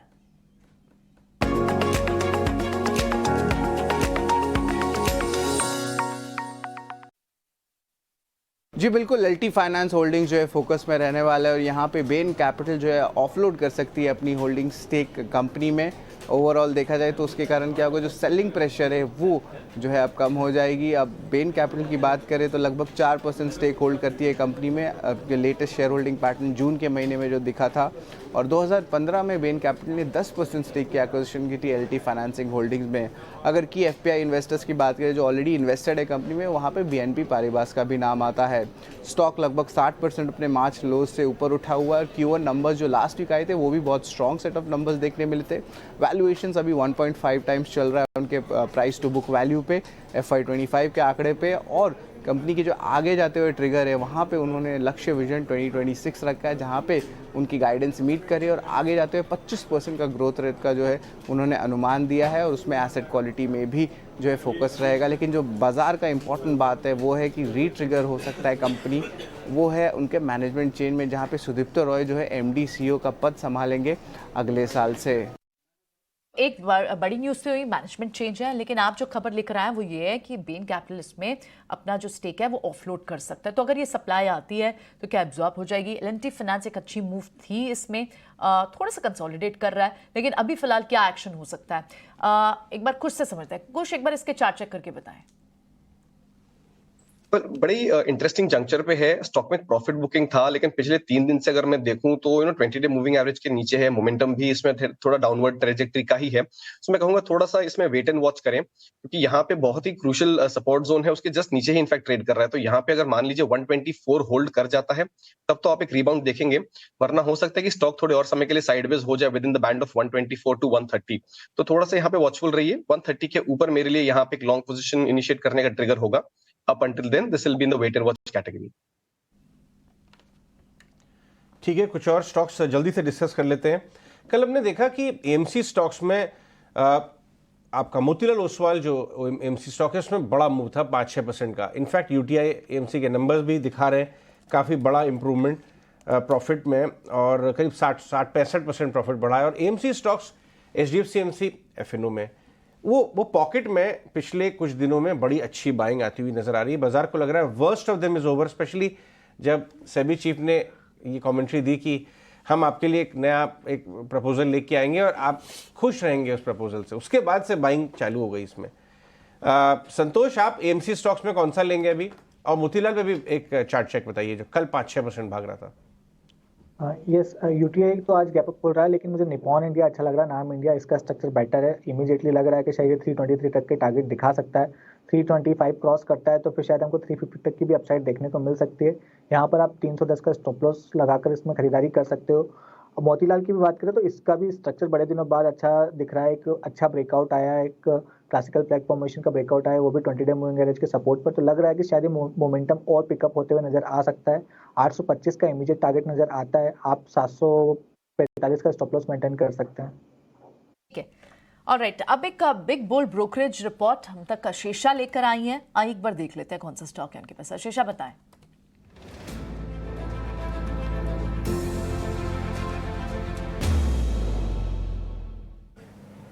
जी हाँ, पिरामल एंटरप्राइजेस पर आज बड़ी रिपोर्ट आती हुई नजर आई है। कंपनी बोर्ड ऑफ डायरेक्टर्स की बैठक है 28 जुलाई को, जहां बायबैक कंसिडर करेंगे। उसी के चलते एक्सिस कैपिटल की रिपोर्ट आई है, जहां उन्होंने खरीदारी की राय बरकरार रखी है और 1140 रुपीज़ प्रति शेयर का टारगेट दिया है। उनका मानना है कि कंपनी की एसेट बेस काफ़ी स्ट्रॉन्ग है। कंपनी ने रिसेंटली श्रीराम फाइनेंस में स्टेक बेचा था, जिसके चलते भी कंपनी को पैसे आए हैं और company 50% of the stake sale proceeds इस आईपीओ में यूज़ करेगी, इस बायबैक में यूज़ करेगी। बायबैक के प्रोसीड्स की बात करें तो उनका मानना है कि 25% के प्रीमियम पे हो सकता है। करंट मार्केट प्राइस से 25% प्रीमियम पे ये बायबैक हो सकता है और ये स्टॉक प्राइसेस के लिए काफ़ी पॉजिटिव है और वैल्यूएशंस भी कंफर्ट जोन पर नज़र आ रहे हैं। अभी के लिए उन्होंने खरीदारी की राय बरकरार रखी है और 1140 रुपीज़ प्रति शेयर का टारगेट दिया है। पर एक्सिस कैपिटल की रिपोर्ट, इस स्टॉक को भी हम डिस्कस भी कर रहे थे और यहाँ पर 25% प्रीमियम पर बायबैक की बात की, यानी 250 रुपए ऊपर, बहुत बड़ा प्रीमियम। पार्थिव, 1000 रुपए का भाव है, 25% प्रीमियम दिखाई दे रहा है इनको। स्टॉक तो भाग जाएगा यहाँ से। आई एम सॉरी अजय, कौन सा स्टॉक का बात कर? पिरामल एंटरप्राइजेज एक ब्रोकरेज रिपोर्ट कह रही है 25% प्रीमियम पे आएगा बायबैक। पॉसिबल है, हमें भी ऐसा लग रहा है करीबन 1300 टू 1400 का लेवल्स आ सकता है। बिकॉज जैसे मैंने बताया कि श्रीराम सर के अंदर इनकी जो बुक है वो काफी इम्प्रूव हो रही है। और अगर मैं FY25, FY26 के लिहाज से देखूं और even if I were to give a 1.5 times price to book multiple जो कंजर्वेटिव रहेगा, तो यहाँ से around 50 to 60% upside in the next 2 years possible है। तो आई बिलीव ये मैनेजमेंट है कैपिटल एलोकेशन में बहुत ही सुपर शार्प है। Only when they feel very confident कि यहाँ से उनको बहुत डीप वैल्यू है, तभी ये लोग बायबैक अनाउंस कर।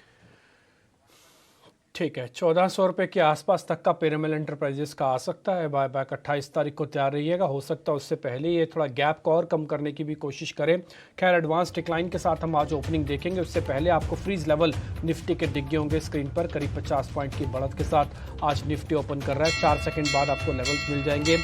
और इसके अलावा आप ये भी देखेंगे आज बढ़ने वाले शेयर्स में L&T और टाटा मोटर्स किस तरह से गैप आज देते हैं। 1200 प्लस शेयर एडवांसेस के साथ खुले हैं, 200 से कम की संख्या है।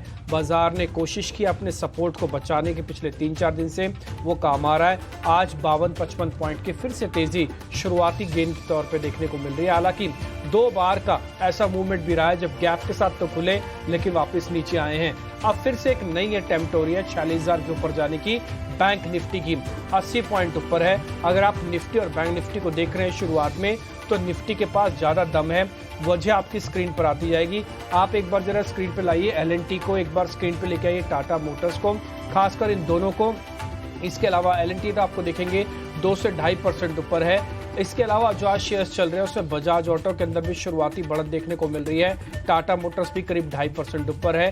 थोड़ी देर पहले मार्केट के ओपनिंग से पहले एक ब्लॉक भी लगा टाटा मोटर्स के DVR पर, जिसमें करीब 1.25% इक्विटी का हाथ बदला हुआ है। आज IT कंपनीज भी थोड़ा रिदम में है।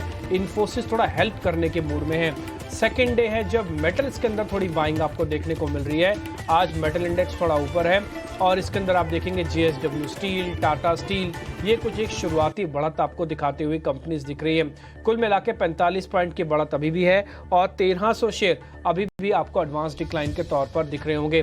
आ जाते हैं और कौन कौन से सेक्टर्स ऐसे चल रहे हैं। रियल एस्टेट सेक्टर्स को भी एक बार आप देख लीजिए, यहाँ पर भी आपको थोड़ा बहुत मोमेंटम दिखेगा। SBI लाइफ जिसके नंबर्स खराब आए थे, शेयर नीचे आके इस समय कामकाज कर रहा है। कैनफिन होम्स में 38 करोड़ रुपए के आसपास का एक अंबाला से एक मामला निकल के आया, नेगेटिव मामला है, तो उसने शेयर को थोड़ा सा दबाव में डाल रखा है। लेकिन सबसे ज्यादा ध्यान देने वाला मैटर है टाटा मोटर्स का DVR। आप देखेंगे उसके अंदर क्या जबरदस्त मोमेंटम देखने को मिल रहा है। एक बार स्क्रीन पे जरा टाटा मोटर्स और टाटा मोटर्स का DVR दोनों दिखाइए। जुबिलेंट फूडवर्क को आज एक ब्रोकिंग हाउसेस की रिपोर्ट ने ज्यादा अच्छा नहीं माना और ये पॉजिटिव नहीं दिखा, उनकी कमेंट्री भी नहीं दिखी आज, इसलिए जुबिलेंट के आपको थोड़ा बहुत नुकसान देखने को मिल रहा है। 2.5 से 3.25% ये अटेम्प्ट ले रहा था लेकिन फेल हो गया। जल्दी से हीट मैप को भी अपनी स्क्रीन पर लेके आते हैं ताकि आप मोटा मोटी आइडिया लगा पाएं कि इस समय बाजार चल कैसे रहा है। फिर छोटे मझोले शेयर्स का पूरा ब्यौरा आपको प्रियंका दे देंगे और साथ ही मेहमानों से भी आपको कनेक्ट करेंगे। इस समय आप अपनी स्क्रीन पर देख पा रहे हैं बिल्कुल लास्ट की जो लेग है वो आप हरे निशान में, लाल निशान में देख पा रहे हैं। इसका मतलब यह है कि मार्केट के अंदर आज शुरुआत में जो बढ़त और जो गिरावट वाले हम शेयर्स देख रहे हैं उनमें कांटे की टक्कर चल रही है। आधी स्क्रीन ऑलमोस्ट आपको लाल दिखेगी अब और आधी स्क्रीन हरी दिखेगी। ये एडवांस डिक्लाइन और ये हीट मैप बहुत हेल्प करता है ये समझने में कि ओवरऑल मार्केट के अंदर क्या हो रहा है। कई बार वेटेज वाले शेयर इंडेक्स को मैनेज कर देते हैं, आपको अंदरूनी पिक्चर पता नहीं लगती, इसलिए हम कोशिश करते हैं हीट मैप एडवांस डिक्लाइन को शुरुआत में जोर से आपके सामने रख के सारी बात को क्लियर कर दिया जाए। छोटे मझोले शेयर्स में क्या हो रहा है प्रियंका आपको बता रही है, साथ ही मेहमानों से भी कनेक्ट कर रही है। बिल्कुल, लेकिन एक स्टॉक की तो आपने बात की, वो इस वक्त बड़ा लूजर भी है मिड कैप स्पेस में। जुबिलेंट फूडवर्क वहां पर 2.5% का डेंट है और इसके अलावा ये ब्रोकिंग हाउस की रिपोर्ट से निकल के जो कंक्लूड्स आए बाजार उस पर रिएक्ट कर रहा है। लेकिन उसके अलावा जो दूसरे स्टॉक्स इस वक्त रिएक्ट कर रहे हैं उसमें नवीन फ्लोरीन आज भी दूसरा दिन है। कल भी यहाँ पर बड़ी गिरावट थी, टॉप लूजर था, आज भी आपको लगभग ½ % की गिरावट वहां दिख रही है। दूसरे कुछ स्टॉक्स लिंडे इंडिया जैसे स्टॉक्स में माइनस ही प्रॉफिट बुकिंग दिख रही है, लॉरस लैब जैसे काउंटर्स, लेकिन बढ़त कहाँ है? बढ़त आज फिर से आपको पावर स्टॉक्स में दिख रही है। टोरेंट पावर में आज फिर, कल भी तेजी थी, आज फिर तेजी आपको दिख रही है। पावर स्टॉक्स में एक अच्छा सेट ऑफ ट्रेड दिख रहा है। और इसके अलावा मिड कैप PSU बैंक्स में आप बात करें तो चाहे यूनियन बैंक हो, PNB बैंक हो, इनमें आपको मूव दिख रही है। और साथ ही कुछ IT काउंटर्स में कोफोर्ड जैसे काउंटर्स हैं जो इस वक्त आपको प्लस में भी दिख रहे हैं। कैनरा बैंक जैसे काउंटर्स भी आप PSU बैंक की लिस्ट में ऐड कर लें। L&T फाइनेंस जिसके भी हम थोड़ी देर पहले बात कर रहे थे, यहाँ पर एक बेन कैपिटल अपनी हिस्सेदारी ऑफलोड कर सकती है। वहाँ पर अभी फिलहाल आपको 1% की, क्योंकि मैनेजमेंट चेंज का भी ट्रिगर है, 1% की बढ़त आपको यहाँ दिख रही है। और कुछ मेटल काउंटर्स में हिंदुस्तान जिंक जैसे काउंटर्स हैं, स्टील अथॉरिटी जैसे काउंटर हैं, सेल जैसे काउंटर्स हैं जहाँ पर आपको आज मूव दिख रही है। और टायर काउंटर्स में बालाकृष्ण जैसे स्टॉक्स हैं। चलिए आगे बढ़ते हैं और कुछ ट्रेडिंग आइडियाज ले लेते हैं। ओपनिंग ट्रेड्स अपने सारे पैनलिस्ट से। कुणाल, आपका ओपनिंग ट्रेड क्या होगा? एक स्टॉक अभी ध्यान में आया है जिसमें हमें एक अच्छी खासी मोमेंटम अभी फिलहाल देखने को मिली है। स्टॉक का नाम है टाटा केमिकल। फिलहाल स्टॉक 983 के पास ट्रेड कर रहा है और अगर मैं बात करूं तो एक स्मॉलर टाइम फ्रेम में स्टॉक ने ब्रेकआउट दिया हुआ है। बाय करने की सलाह रहेगी 970 के एसएल के साथ। हम 970 के एसएल के साथ टाटा केमिकल बाय करेंगे।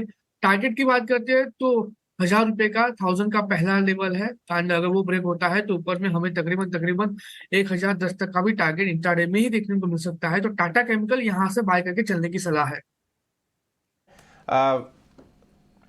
कुश, आपका ओपनिंग ट्रेड क्या रहेगा?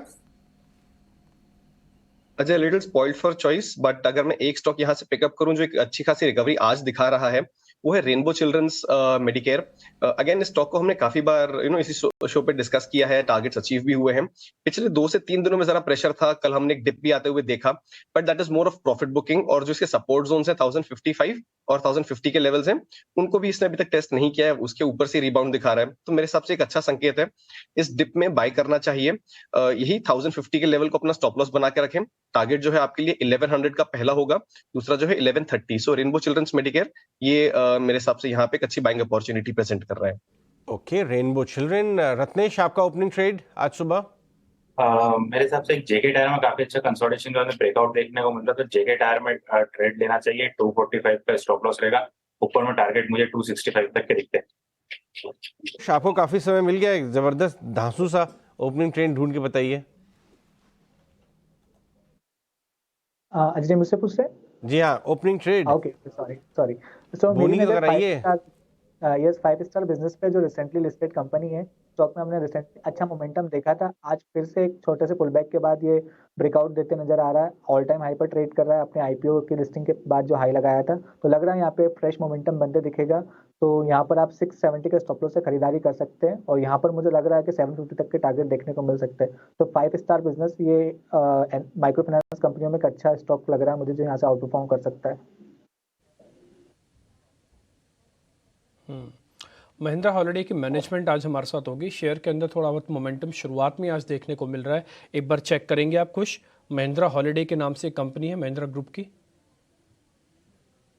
जी हाँ डिम्पी, देखिए काफी समय के बाद इसमें एक अच्छा खासा जो ब्रेकआउट था, ये बहुत क्लियर आते हुए देखा था। अब ये थोड़ा सा फिजल आउट होता हुआ नजर आया है over the last couple of days. तो मैं कहूंगा यहाँ पे थोड़ा सा कॉशियस रहिए। बाइंग की अपॉर्चुनिटी यहाँ पे प्रेजेंट होगी, बट थोड़ा सा वॉलेटिलिटी के चलते स्टॉक में स्टेबिलिटी अब यहाँ पे हमें थोड़ी मिसिंग दिख रही है। तो अगर थोड़ा सा आपको डिप मिले यहाँ पे करीब 340 टू 350 का जो ये जोन है, इसके पास स्टॉक स्टेबल होता है, तब आप इसमें एक फ्रेश लॉन्ग पोजीशन इनिशिएट कर सकते हैं। जो रिसेंट हाई थे 365 और 375 के, ये आपके लिए टारगेट एक्ट करेंगे, और 335 स्टॉप लॉस रहेगा। लेकिन थोड़ा सा वेट एंड वॉच करें, मेरे हिसाब से ये ज्यादा कारगर रहेगा जो एग्जिस्टिंग पोजीशन होल्ड करते हो उनके लिए, बिकॉज मोमेंटम है, राइड करें। For new positions I would suggest थोड़ा सा इसको आप वेट एंड वॉच ही करें, बेटर रहेगा। काम संतोष आप कीजिए जरा, डिक्सन के बारे में बताइए। पोस्ट नंबर्स हालांकि कमेंट्री इतनी स्ट्रांग नहीं थी, बट शेयर क्या ठीक हो रहा है? अपनी गिरावट को नंबर से पहले खत्म कर चुका है क्या ये? यस डिम्पी, जैसा मैंने हाईलाइट किया था कि स्टॉक ऑलरेडी काफ़ी करेक्ट हो चुका है और अब अपने इंपॉर्टेंट सपोर्ट लेवल 4000 के आसपास है, तो risk reward short side favourable नहीं है। यहाँ से आप एक काउंटर लॉन्ग साइड ट्रेड ले सकते हैं with stop loss of below 4000। यहाँ पर इमीडिएटली 4300 तक के टारगेट नजर आ सकते हैं। 4300 क्रॉस करता है तो फिर एक शॉर्ट कवरिंग का कैंडिडेट भी हो सकता है। दूसरा दिन है जब मेटल स्टॉक्स अच्छे चल रहे हैं, टाटा स्टील हो, टाटा जीएसडब्ल्यू स्टील हो, एंड बिफोर दैट मार्किंग की लार्सन टुर्बो अब इस वक्त 4.25% की तेजी के साथ है, और टाटा मोटर्स लगभग 3% की मूव के साथ है पोस्ट द नंबर्स। और ऑफकोर्स और टाटा मोटर्स डीवीआर तो इस वक्त लगभग 14% की मूव के साथ दिखाई दे रहा है। तो न्यूज़ बेस्ड इम्पैक्ट तो आपको क्लियरली अच्छे नंबर्स का इम्पैक्ट, बायबैक की डेट्स और बायबैक के अमाउंट, और साथ ही ये जो स्वैप रेशो का टाटा मोटर डीवीआर को सीधा सीधा उस नीज से फायदा भी था, और आप स्टॉक को रिएक्ट करते हुए देख भी रहे हैं। लेकिन इस बीच क्या ट्रेड स्टील सेक्टर में अभी जिसने नहीं लिया उनके लिए क्या आज भी मौका है? एक बार कुणाल आप बताएं। टाटा स्टील कल भी अच्छा दिख रहा था, आज भी 120 के पास 1% की तेजी के साथ देख रहे हैं। क्या आप इस स्टॉक को लेंगे या फिर कोई और स्टील काउंटर या फिर मेटल काउंटर पसंद आएगा? हाल टाटा स्टील पे ही फोकस करेंगे, क्योंकि टाटा स्टील में एक अच्छी खासी मोमेंटम हमें कल के दिन में देखने को मिली है। प्लस टाटा स्टील अभी जो है वो 120 उसका जो रिसेंट टॉप है उसके ऊपर ट्रेड कर रहा है। लाइकली चांसेस है कि स्टॉक हमें यहाँ से और भी अच्छी खासी मोमेंटम दिखा सकता है। और थोड़ा सा लार्जर डिग्री टाइम फ्रेम की बात करूँ तो स्टॉक ने ट्रायंगल फॉर्मेशन का यहाँ पे हमें ब्रेकआउट भी दिखाया है। प्रेजेंट लेवल से खरीदारी करके चलने की सलाह रहेगी। लोअर लेवल पे हमारा जो एसएल मेंटेन होगा, थोड़ा सा बढ़ाएगा, 114 का एसएल आएगा 114 का। लेकिन अगर मैं टारगेट की बात करूँ तो टारगेट ऊपर में मुझे 127 का दिख रहा है, और 127 जैसे ही क्रॉस होगा उसका जो टॉप है 140 वो भी काउंटर टच कर सकता है। तो फिलहाल टाटा स्टील पे ही फोकस करके चलेंगे 114 के एसएल के साथ। में भी आप देखें तो स्टील काउंटर्स में, मेटल काउंटर्स में अच्छी मूव है। सेल जैसे काउंटर, इनफैक्ट हिंदुस्तान जिंक जैसे काउंटर, हिंदुस्तान कॉपर में तो कल भी बड़ी अच्छी मूव थी। पूरा मेटल पैक आपको इस वक्त स्ट्रॉन्ग दिखाई दे रहा है। ठीक है, तो टाटा स्टील पर यहाँ एक राय रही कुणाल की। एक बार कुछ और स्टॉक्स भी देखते हैं। सीएट के अच्छे नंबर्स आए हैं कुछ, और अब हमें इम्पैक्ट, क्योंकि अभी थोड़ी देर पहले से अजय भी हाईलाइट करते हैं कि मार्जिन इम्पैक्ट इसलिए, मार्जिन इंप्रूव इसलिए हुए क्योंकि of course raw material prices, raw rubber chemicals के प्राइसेस नीचे थे। तो क्या पूरे स्पेस पे रब ऑफ होना चाहिए? बालाकृष्णा इस वक्त रिएक्ट कर रहा है, लगभग 1.5% की तेजी है, क्या इसे बाय करने की सलाह देंगे? तो देखिए बालाकृष्णा एक रेंज में ट्रेड करा, अगर मैं देखूं तो एक ट्रायंगल पैटर्न सा है जिसकी ब्रेकआउट की अटेम्प्ट हो रही है, but I think I'll probably require some more effort. तो मेरे हिसाब से यहाँ पे 2450 के जो जोन्स हैं यहाँ तक का वेट करना चाहिए ऑन बालाकृष्णा इंडस्ट्रीज। अगर 2450 क्रॉस करता है तब आप इसमें एक फ्रेश लॉन्ग पोजीशन बनाए, वरना हो सकता है कि उन लेवल्स के आसपास जैसे पहले इसने रेजिस्टेंस लिया था, फिर रेजिस्टेंस लेके स्टॉक थोड़ा सा फिजल आउट हो जाए।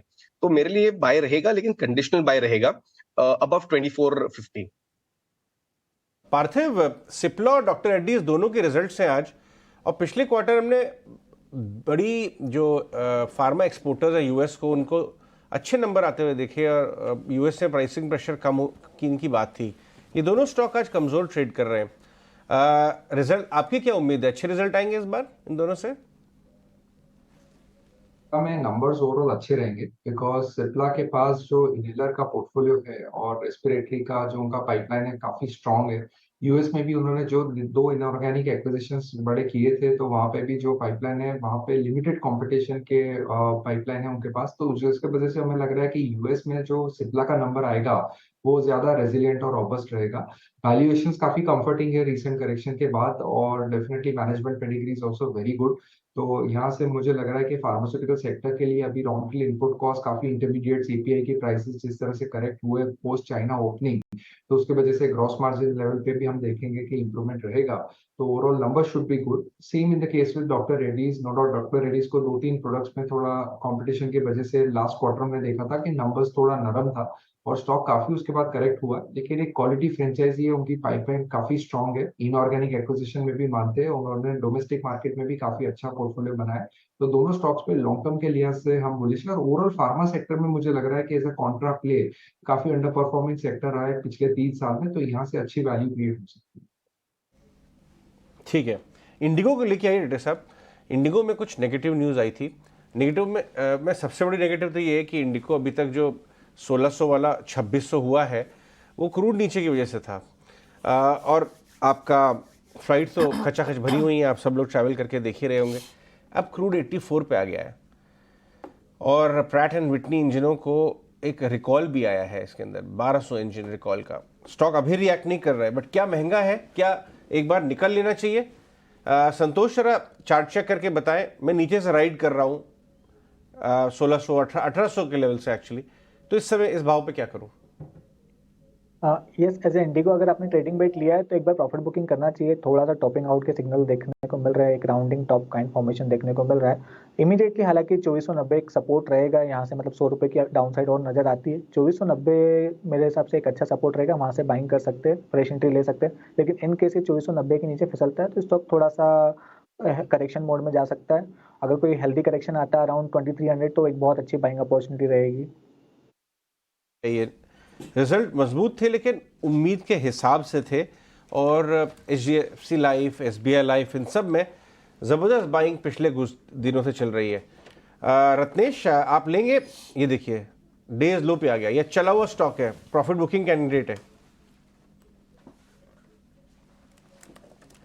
SBI लाइफ का चार्ट देखे तो अभी मॉर्निंग में भी हमने डिस्कस करा था, तो मुझे ऐसा लगता है कि जब तक अभी 1320 1325 के ऊपर नहीं आएगा, जब तक इसको चलने में काफी दिक्कत आएगी। नीचे में कहीं पे भी एक सपोर्ट मिलता है, कहीं पे 1250 के आसपास, तो जरूर मैं वहां पे ट्राई करना चाहूंगा। तो 1250 के आसपास में रिस्क रिवॉर्ड रेशियो पे अच्छा बैठता है, तो 1250 के आसपास में लेंगे, और वहां पे एक स्टॉप लॉस लगाएंगे 1230 रुपए का।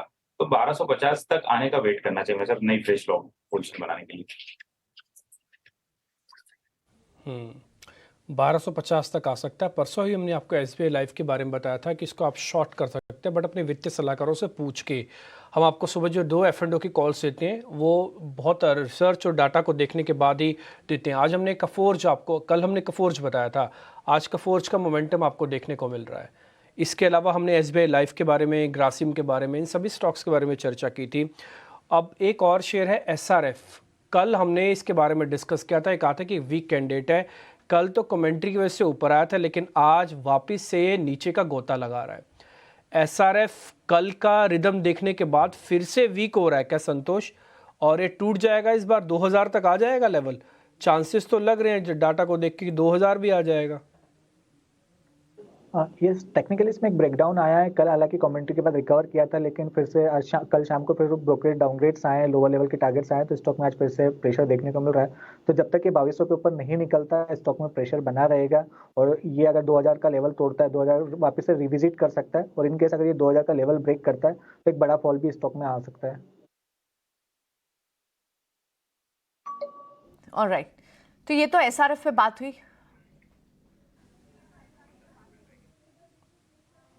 ठीक है, एक TBZ नाम की कंपनी है, त्रिभुवन दास भीमजी जावेरी के नाम से। एक बार जरा उसका सेटअप देखेंगे संतोष आप? TBZ की बात करें तो स्टॉक में स्ट्रक्चर अच्छा हो रहा है। अभी रिसेंटली थंगामाइल के रिजल्ट्स आए थे, उसके बाद स्टॉक में बड़ी तेजी देखने को मिली थी। ये स्टॉक भी कंसोलिडेशन दिखा रहा है, एक ब्रेकआउट देने की तैयारी में। स्टॉक जैसे ही 90 रुपीज़ का लेवल ब्रेक करेगा तो शायद एक तेजी देखने को मिल सकती है 96 रुपीज़ तक की। नीचे 86 एक अच्छा सपोर्ट का काम करेगा। ओके, ठीक है। एक बार कैनफिन होम्स को भी देखते हैं, वहाँ 7% की गिरावट है, और ऑफ कोर्स इस न्यूज़ का एक इम्पैक्ट 7% आज है, और कल 6% थी, तो 10% आ गया, 12-13% मिल रहा है, तो ये अपॉर्चुनिटी होनी चाहिए। पार्थिव तो यही कह रहे थे। ठीक है, एक बार पूछ लेते हैं कि इस लेवल पर ही खरीदारी कर लें या फिर और नीचे के लेवल हो सकता है? 7% यहाँ से रिकवरी अटेम्प्ट हो सकती है क्या कुछ, या फिर और नीचे के लेवल्स मिल सकते हैं कोई एक्यूमुलेट करना चाहे तो? ये 750 765 का जो जोन है, यहाँ तक स्टॉक आ सकता है। मेरे हिसाब से यहाँ का वेट करना चाहिए, बिकॉज अभी भी फॉल अरेस्ट नहीं हुई है।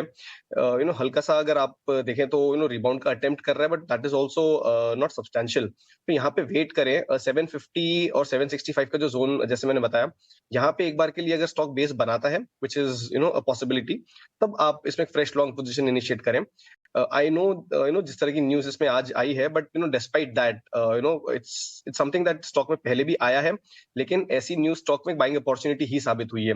तो बिल्कुल यहाँ पे बाइंग कर सकते हैं, बट जस्ट दैट अभी स्टॉक थमा नहीं है, संभला नहीं है। एक बार आपको कहीं पे बेस फॉर्मेशन के संकेत मिले, तब वहां से लॉन्ग करना एडवाइजेबल रहेगा, which to me could probably be around as I said 750 to 765 zones. एक और दिक्कत है, जो टेक्निकल दिक्कत, जिसे कुछ बता सकते हैं, और कि कुछ आप मानेंगे इस बात पे या नहीं, इसका 6 महीने का 1 साल का ग्राफ लेके आइए। इसमें एक दिक्कत ये कि ये बहुत ज़बरदस्त चला हुआ है ऑलरेडी। जब पहले इसमें 8-10 करोड़ का मामला आया तो वहाँ से चला नहीं था बहुत ज़्यादा, तो वहाँ पे जगह थी रिबाउंड की। ओके, अभी जो है मोर देन डबल हो चुका है ये उस भाव से। मुझे याद है वो 400-500 600 पे आया था, या 400 गिर के घट के हो गया था, जो भी कहिए। बट ये देखिए स्टॉक 250 रुपया चला है ये पिछले 6 महीने में। 1 साल का लेके आए डायरेक्टर साहब, आई थिंक डबल हो गया होगा, if I am not wrong. तो इसमें भी जगह डाउनसाइड की ज़्यादा है। वो बात 38 रुपये के फ्रॉड की नहीं है, बात ये कि लोगों को नर्वस कर रहा है, लोग समझ नहीं रहे, चला हुआ स्टॉक है, 52 हाई बैठा हुआ है, तो एक बार निकल लो। ये बाजार की साइकी है, बल्क ऑफ द बाजार इस समय। तो यानी आप कह रहे हैं कि कहीं नीचे के भाव और मिल सकते हैं, या फिर आप रुक के ले सकते हैं? फर्स्ट क्लास कंपनी है, ये इशू परेशान होने वाला नहीं है, बिल्कुल टॉप क्लास है। लेकिन जल्दबाजी मत करिए, कूदिए मत आज ही ले लूं, थोड़ा सा और खिसक के नीचे आए और हाथ निकल जाए लोग, उसके बाद देखना चाहिए। ठीक है, चलिए, तो ये तो हुई कैनफिन होम्स पर बात। लेकिन आज जो निफ्टी की बड़ी कंपनियां, उसमें से टाटा कंज्यूमर के भी नंबर्स आने, और नंबर्स से पहले स्टॉक लगभग 1.5% रिएक्ट कर रहा है, और पिछले क्वार्टर में भी अच्छे नंबर्स आए थे। टाटा कंज्यूमर भी चला हुआ है, लेकिन क्या रिजल्ट बेस्ड ट्रिगर है इसमें, ट्रेड है इसमें? संतोष, टाटा कंज्यूमर पे बताएं। इसका टेक्निकल स्ट्रक्चर काफी स्ट्रांग हो रहा है। स्टॉक एक कंसोलिडेशन के बाद एक अच्छा ब्रेकआउट दे रहा है, एक काइंड ऑफ फ्लैग फॉर्मेशन दे रहा है, और स्टॉक अपना ऑल टाइम हाई के नजदीक जा रहा है। जो पुराना ऑल टाइम हाई था करीबन 888 का था, वो जैसे ही क्रॉस करेगा, स्टॉक में लगता है 920 तक की अपसाइड देखने को मिल सकती है। तो व्यू बुलिश है, आप अपना स्टॉप लॉस ट्रेड करते चलिए। स्टॉप लॉस अब आपका 865 का रहना चाहिए। ये तो हो गया टाटा कंज्यूमर। एक्सिस बैंक का भी आज रिजल्ट है, डायरेक्टर साहब लेके आइए एक्सिस बैंक और एक्सिस बैंक का चार्ट और रिजल्ट्स। स्टॉक डेज हाई पे है और स्टॉक पिछले एक महीने में पॉजिटिव रिटर्न दे चुका है, जबकि बैंक निफ्टी ओवरऑल लड़खड़ाती हुई चली आ रही है। डायरेक्टर साहब हमारे फायर करने वाले हैं एक महीने का चार्ट, इस सीरीज का चार्ट एक्सिस बैंक का। एक्सिस बैंक को अगर हम देखें, संतोष आप कैसे ट्रेड करेंगे? 970 का भाव है, करीब 25 रुपये नीचे से ऊपर आया ये।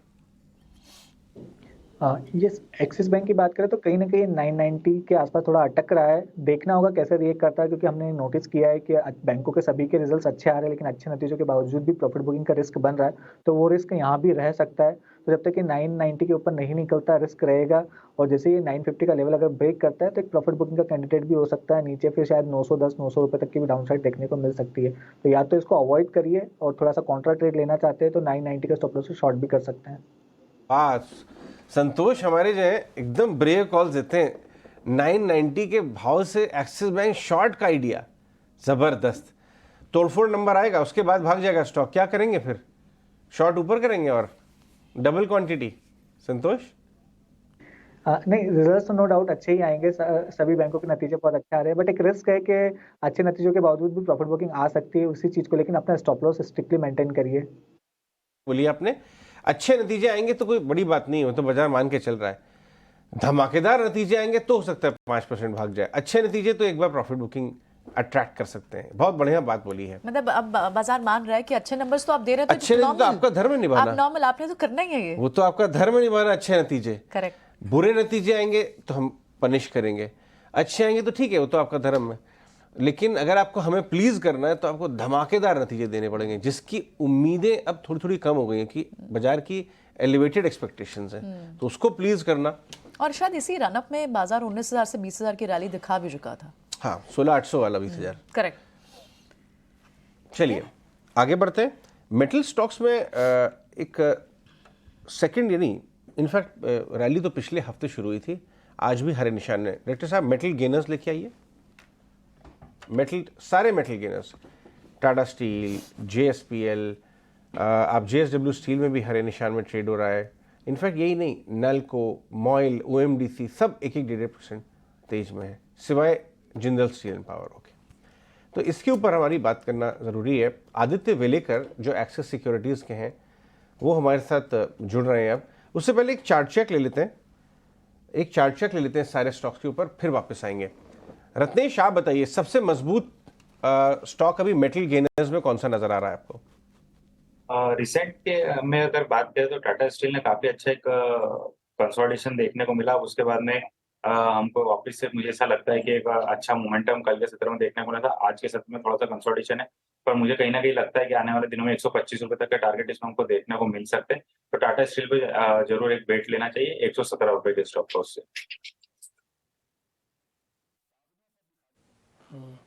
आज अडानी ग्रुप के शेयर्स के अंदर मोमेंटम नहीं है। कल आपने क्लोजिंग में देखा होगा अडानी ग्रुप के शेयर्स के अंदर ना जाने ऐसा क्या हो गया था कि सभी शेयर्स शुरुआत में क्लोजिंग होते होते बहुत ज़बरदस्त चल रहे थे। आज थोड़ा लैक लस्टर है, शुरुआत में स्पीड नहीं पकड़ रहे। एक और चीज़, निफ्टी और बैंक निफ्टी में आपको फ़र्क दिखेगा, वो फ़र्क सिर्फ है HDFC की तरफ से। HDFC आज पार्टिसिपेट नहीं कर रहा, इसलिए निफ्टी बैंक सिर्फ 15 पॉइंट ऊपर है, और अगर आप निफ्टी देखोगे तो 82 पॉइंट ऊपर है। इनफैक्ट ये HDFC बैंक आप देख पा रहे हो डेज लो पे है। क्या HDFC बैंक में कोई पुट ले सकते हैं अगले मंथ की? खुश, HDFC बैंक की कोई पुट लेना चाहता हूं अगले मंथ की। मेरा रिस्क ज़्यादा लेने का मन नहीं है, शेयर पक्का है इसलिए शॉर्ट भी नहीं करूंगा, बट एक पुट से एक्सपेरिमेंट कर सकता हूं।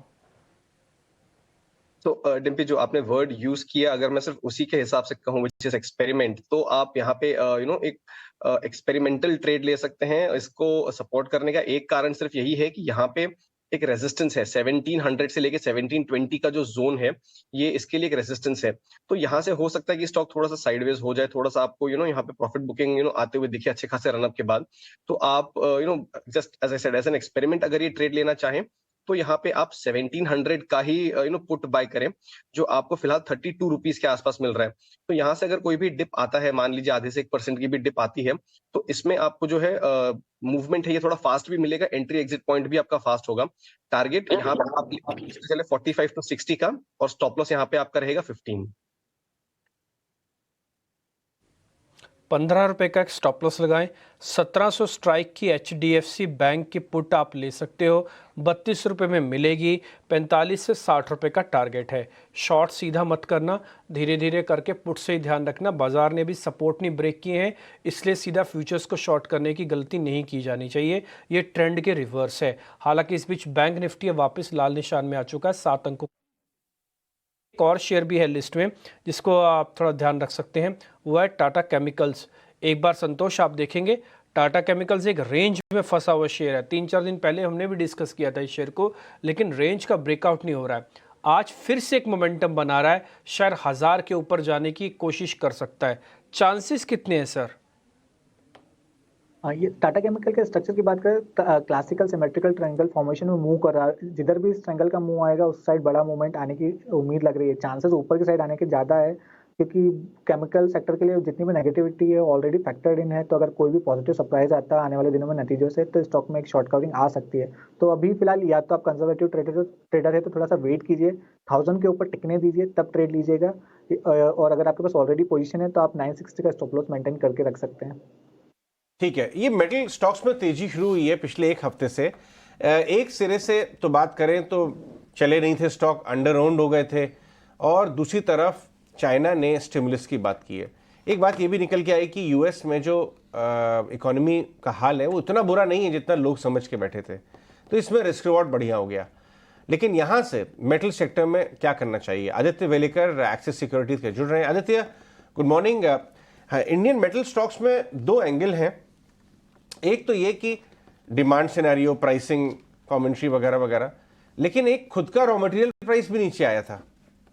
तो उस हिसाब से हमें बताइए कि क्या मेटल स्टॉक्स जो है इन्वेस्टमेंट ग्रेड बन गए हैं इस समय, ये जो बाउंस आ रहा है, ये जो ग्लोबल बेहतर क्यूज और चाइना वाइना का फैक्टर की वजह से तेजी चल रही है, ये टेम्पररी रह सकती है? Good morning. हमारा व्यू तो ये है कि ये थोड़ा सा न्यूज़ बेस्ड और चाइना पॉलिसी डिपेंडेंट सेक्टर हो गया है, और ये टेम्पररी एक मार्केट ने पुल बैक मीन्स जो बाइंग हुआ है वो टेम्पररी बोल सकते हैं इसको। उसका रीज़न ये है कि चाइना का अभी जो रिसेंट पॉलिट ब्यूरो का जो मीटिंग हुआ है, उन्होंने उनका जो टोन है वो थोड़ा डोविश हुआ है।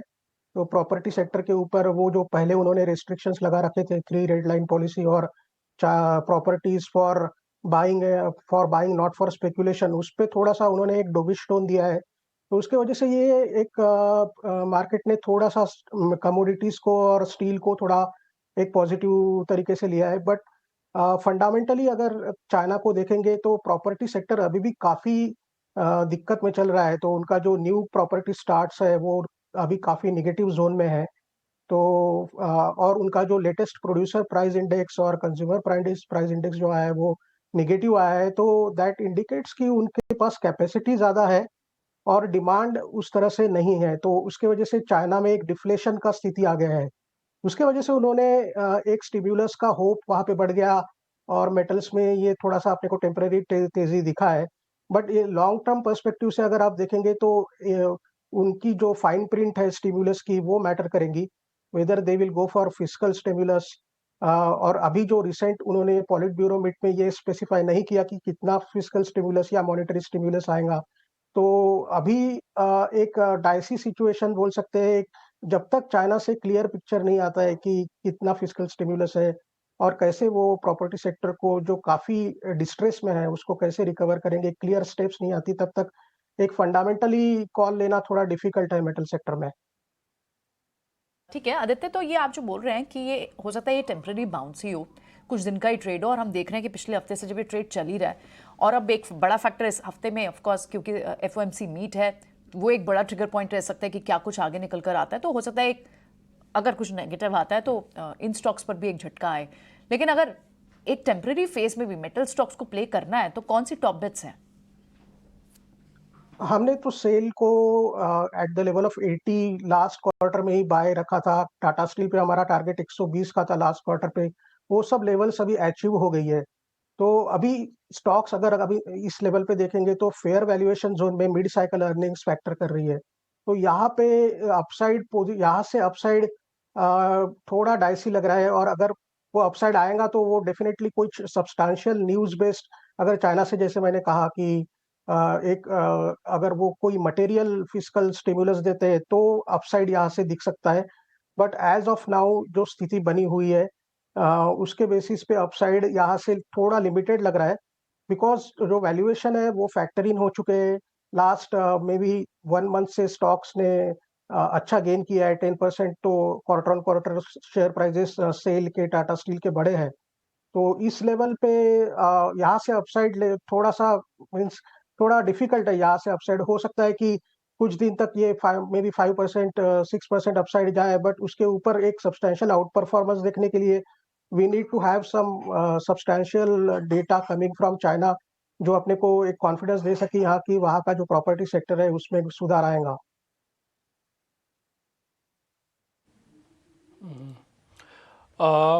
तो फिर आदित्य, ये मिड कैप कंपनीज में कुछ ऐसी दिखती हैं जहां पर आपको थोड़े अर्निंग्स का अच्छा मूवमेंट दिखता हो, आने वाले 2 क्वार्टर्स उनके लिए काफ़ी ब्राइट हो?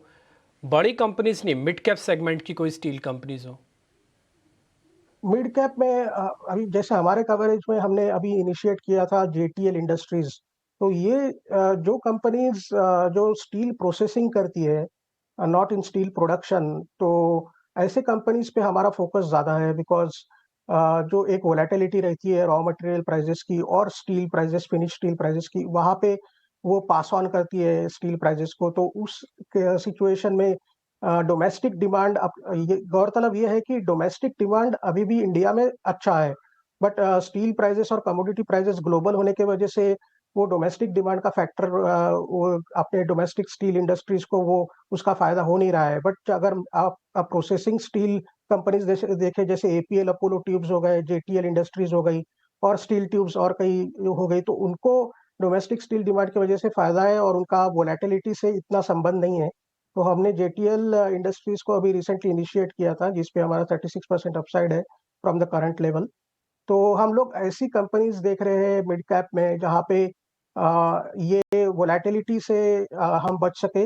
दूसरा, नाल्को भी हमने लास्ट क्वार्टर में बाय रखा था, 90 का शेयर प्राइस रखा था, बट वो भी अभी अचीव हो चुका है। एल्यूमिनियम प्राइजेस अभी भी जिस तरह से पिकअप होनी चाहिए थी वो पिकअप नहीं हुई है। सप्लाई जो चाइना से आ रहा है वो अभी भी काफ़ी ज़्यादा आ रहा है दो एल्यूमिनियम के। लेकिन एक अच्छी चीज़ है कि US में जो इंटरेस्ट रेट्स का जो टेलविंड है वो अभी आगे आ सकता है। जैसे फेड अगर पीक आउट होता है तो एल्यूमिनियम को फ्रॉम वेस्टर्न कंट्रीज एक सपोर्ट रहेगा, बट चाइना का दिक्कत अभी भी है। तो हिंडाल्को और नाल्को में जो एक्सपेक्टेड तेजी है वो अभी तक पूरी तरह से, हिंडाल्को में काफ़ी पोटेंशियल लग रहा है, बट एल्यूमिनियम प्राइजेस कम होने की वजह से वो अपसाइड अभी तक हम होल्ड व्यू पे चल रहे हैं। ओके, ठीक है आदित्य, बहुत बहुत शुक्रिया, थैंक यू वेरी मच आज समय देने के लिए, बताने के लिए पूरा मेटल्स का इस समय सिनेरियो कैसे चल रहा है और कैसे इसको हम चाइना से कनेक्ट कर सकते हैं, और छोटी एक मिड कैप कंपनी के बारे में जिसको आपने खुद अपनी कवरेज लिस्ट में डाला हुआ है। बहुत शुक्रिया, थैंक यू वेरी मच। आगे बढ़ते हैं। अगर आप सीधा सीधा सौदा कोई बड़ा नहीं लेना चाहते, ऑप्शंस के जरिए भी मार्केट के अंदर काफ़ी अच्छा पैसा बन सकता है। आइए देखते हैं ऑप्शंस का चैंपियन। ओके, ठीक है, आदित्य के बाद एक और आदित्य हमारे साथ जुड़े हैं, आदित्य अरोड़ा हैं, वो बताने वाले हैं आपको ऑप्शंस का चैंपियन आज का। आदित्य, आज आपने कौन सा ऑप्शन ढूंढा है? वेरी गुड मॉर्निंग डिम्पी जी। तो मैंने चुना है आज का ऑप्शन IEX में। बहुत टाइम से स्टॉक ठंडा पड़ गया था और एक कंसोलिडेशन में जा रहा था। आज एक अच्छा इसमें करंट आया, अच्छा एक्यूमुलेशन देखने को मिल रहा है। तो अगस्त के कॉन्ट्रैक्ट में 130 का पुट सेल करेंगे 9.35 में, 120 का पुट बाय करेंगे 3.8 में, और ओवरऑल आपका रिस्क रिवॉर्ड इसमें 1:1.25 है। मार्जिन रिक्वायर्ड आपका 50,529 है। मैक्सिमम प्रॉफिट आपका रहेगा 20,812, मैक्सिमम लॉस रहेगा 16,688। तो ये बुलिश स्ट्रैटेजी है और क्रेडिट स्ट्रैटेजी है, मतलब प्रीमियम कलेक्ट कर रहे हैं और ओवरऑल स्टॉक ऊपर जाएगा तो इसमें मुनाफा होगा। तो 120 वाली पुट हमको खरीदनी है, फोटो खींच लीजिए, नोटिस कर लीजिए इसको अच्छे से। 130 वाली पुट आपको बेचनी है। कुल मिला के 55-60 हज़ार रुपये का खर्चा आएगा, और आपका जो रिस्क रिवॉर्ड है यहाँ पे, यानी कि प्रीमियम मीटिंग वाला ये सीन है। लेकिन ध्यान रखिए अगस्त की कॉन्ट्रैक्ट है, ये जुलाई के नहीं है, और ये 20,800 आपका टोटल यहाँ पे मुनाफा बनेगा और 16,000 रुपये का करीब करीब नुकसान भी बन सकता है। इसलिए वॉल्यूम एक दो लॉट का ही रखिएगा, ज़्यादा मत भरिएगा इसके अंदर। आदित्य अरोड़ा ने आपको एक खास एक रणनीति दे दी IEX को लेकर। आप सीधा प्रियंका के पास चलते हैं, मिस्टर बसीन भी हमारे साथ जुड़ रहे हैं। चलिए बिल्कुल, अब बसीन जी से भी बात करते हैं। पिछले हफ्ते हमारे स्टूडियो में थे बसीन जी, बहुत सारी कॉल्स देके गए थे, लेकिन आज उनके पास कौन सी टॉप पिक्स हैं, टॉप बेट्स हैं, वो भी उनसे समझते हैं। बसीन जी गुड मॉर्निंग। आपके आते आते बैंक निफ्टी भी देखिए प्लस में आ गया, अब 19,750 के पास भी बाजार है, निफ्टी है इस वक्त। और आपके ट्रेड्स भी याद है हमें, ICICI प्रूडेंशियल जैसे ट्रेड्स आप जो लास्ट वीक देके गए थे। इस वक्त कौन कौन से स्टॉक्स आपके रडार पर आ रहे हैं? Please unmute yourself. Sanjeev ji आपकी आवाज ही नहीं आ रही है। संजीव जी अनम्यूट करिए, अनम्यूट। हाँ जी, आपको 41 रुपए में दिया GMR, आपको 650 में दिया ग्लेनमार्क 800 रुपए 49 रुपए, आपको ACC अंबुजा 414 और अंबुजा दिया 1700, अंबुजा 414 और ACC 1750, आपको मदरसन 65, आपको गेल 106। क्या प्रियंका एक शेयर आप बोलते हो, हम तो आपको 10 गिना देंगे यार, कुछ तो रहम करो। और दूसरी बात, ICICI Pru was a no-brainer. Look at the rally. Secondly, GMR, Glenmark, and a whole number of shares. But the whole question is that are you invested or are you still waiting कि ये 1000 point नीचे आया तो कोई buyer ही नहीं रहेगा। तो ये मार्केट उसी के लिए है जो है। आज रिलायंस और L&T के रिजल्ट देखिए, sorry Tata motor blockbuster result. So I think you have to weigh the pros and cons, but you have to be invested, Ajay ji, if you want to make money. So we are there as a constant conduit. आपको buy sell call देंगे. Soon we'll be more actively involved with you. We'll give you more option strategies and so on. But the focus is that this is a medium of long term, short term, and making money over the reasonable time. You cannot do everything at one time. It depends what your strategy is, what your goal is. All these have to be in cognizant with the market. अब आप कहें तो मैं आज की भी call दे दूं और आप पूछिए। जी हाँ बिल्कुल, बहुत ही शानदार आपकी कॉल्स हमेशा रहती है। क्वेश्चन भी करते हैं, प्रॉफिट बुकिंग भी करवा रहे थे। बट ये जो 300-400 पॉइंट निफ्टी घटा टॉप से, उसमें अच्छी खासी लिस्ट 5-6 स्टॉक की दिलवाई संजीव जी ने। और अब संजीव जी के साथ हम लोग खूब रेगुलरली बल्ले बल्ले भी करेंगे, बट उसकी डिटेल्स बाद में। अभी हम नेक्स्ट फ्रेश कॉल्स ले लेते हैं, वो हमने छुपा के रखी हुई है। बताइए संजीव जी। हाँ अजय जी, एक शेयर और आपको बता दूं, देखो 270, 75, 280, 290 में कन्विक्शन पे SW सोलर का था, न्यू हाई हो गया 375।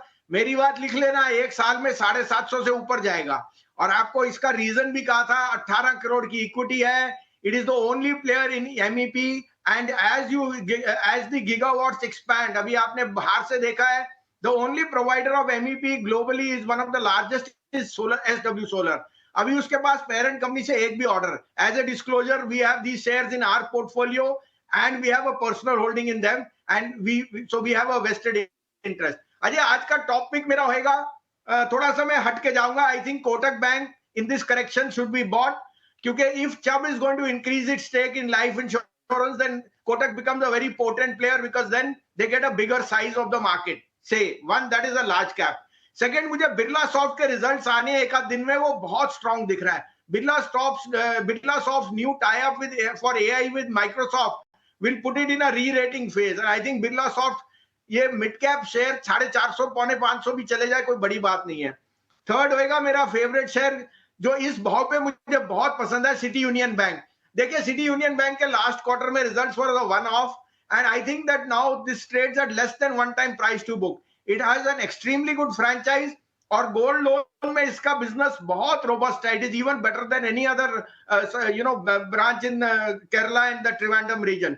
तो सिटी यूनियन बैंक 130 रुपए में लीजिए, मुझे 150 का टारगेट दिखता है, और इसमें स्टॉप लॉस 125 का रखिए।